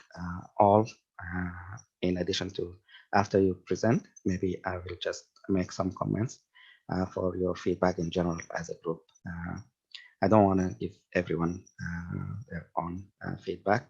If you listen to the whole thing, I think might be useful, and hopefully you will apply that down the road in the future. Great. Any other? Sumi, you're raising your hand. I'm sorry, I think it's from previous time. I don't know how to delete that. No, that's all right. That's okay. So we have the plan, we have the agenda for next week. And when we are doing the next week meeting, maybe you can help Sumi, the one after, like the one who will be leading the Zoom meeting the week after. You can help them address the steps of the agenda. So we have agenda ready for the week after and so on. One more reminder, if you, all of you, can look at the SPSS videos, 5 or 6 videos, it shouldn't be a problem for you to look and maybe play around until we see you next week.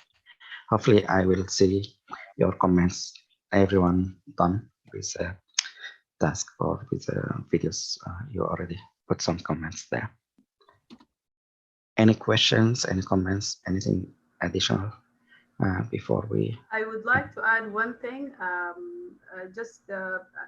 would share the poster presentation in the, I'm not sure, in the group maybe, and just I would like everyone to go over it. If they have any questions, if they think there's any specific area that's not clear or that can be an area of question, that would be a great help for us, because the presentation is going to be on the 10th. Which is like 11 days from now. So sounds good. Sounds good. For me, I think the same applies for Lubaba. So she's not present now, but the same applies. So if you can go just over the posters, if you see anything that needs clarification, any area of potential questions, that would be very helpful. Thank you. And the poster, the slides, I'm gonna put it in the app, both slides for you and Lubaba. For the audio, I'm not sure if you're gonna share that or you'll be able, but at least you will have a feedback from the group in whatever form, like WhatsApp form or no. Go ahead, Sumi, sorry. So I would like to add something for Marwa, how to prepare a poster and present it efficiently. As like we are taught from our, faculties from the school, that I have some links, and I have some like, like how to do it efficiently and appropriately. So I'll send that link to all of you. So if that is helpful, because it is a requirement for us to present and prepare efficiently those things. And other thing is I already updated the what is that, the agenda to the app. So you guys will be all set after this meeting, like what will be next meeting in the app. Thank you. Sounds good. Sounds good. Excellent. Do you have any other questions, any addition, any before we? I think we are all set. Again, thank you everyone, and hopefully you will enjoy your weekend and see you next week. Let me know if I can be of help by email or call me, text me. See you next week then. Assalamu alaikum. Bye. Thank you, everyone. Alaikum assalam. Thank you. Bye. Thank you. Thank you, everyone. Have a great day. You too.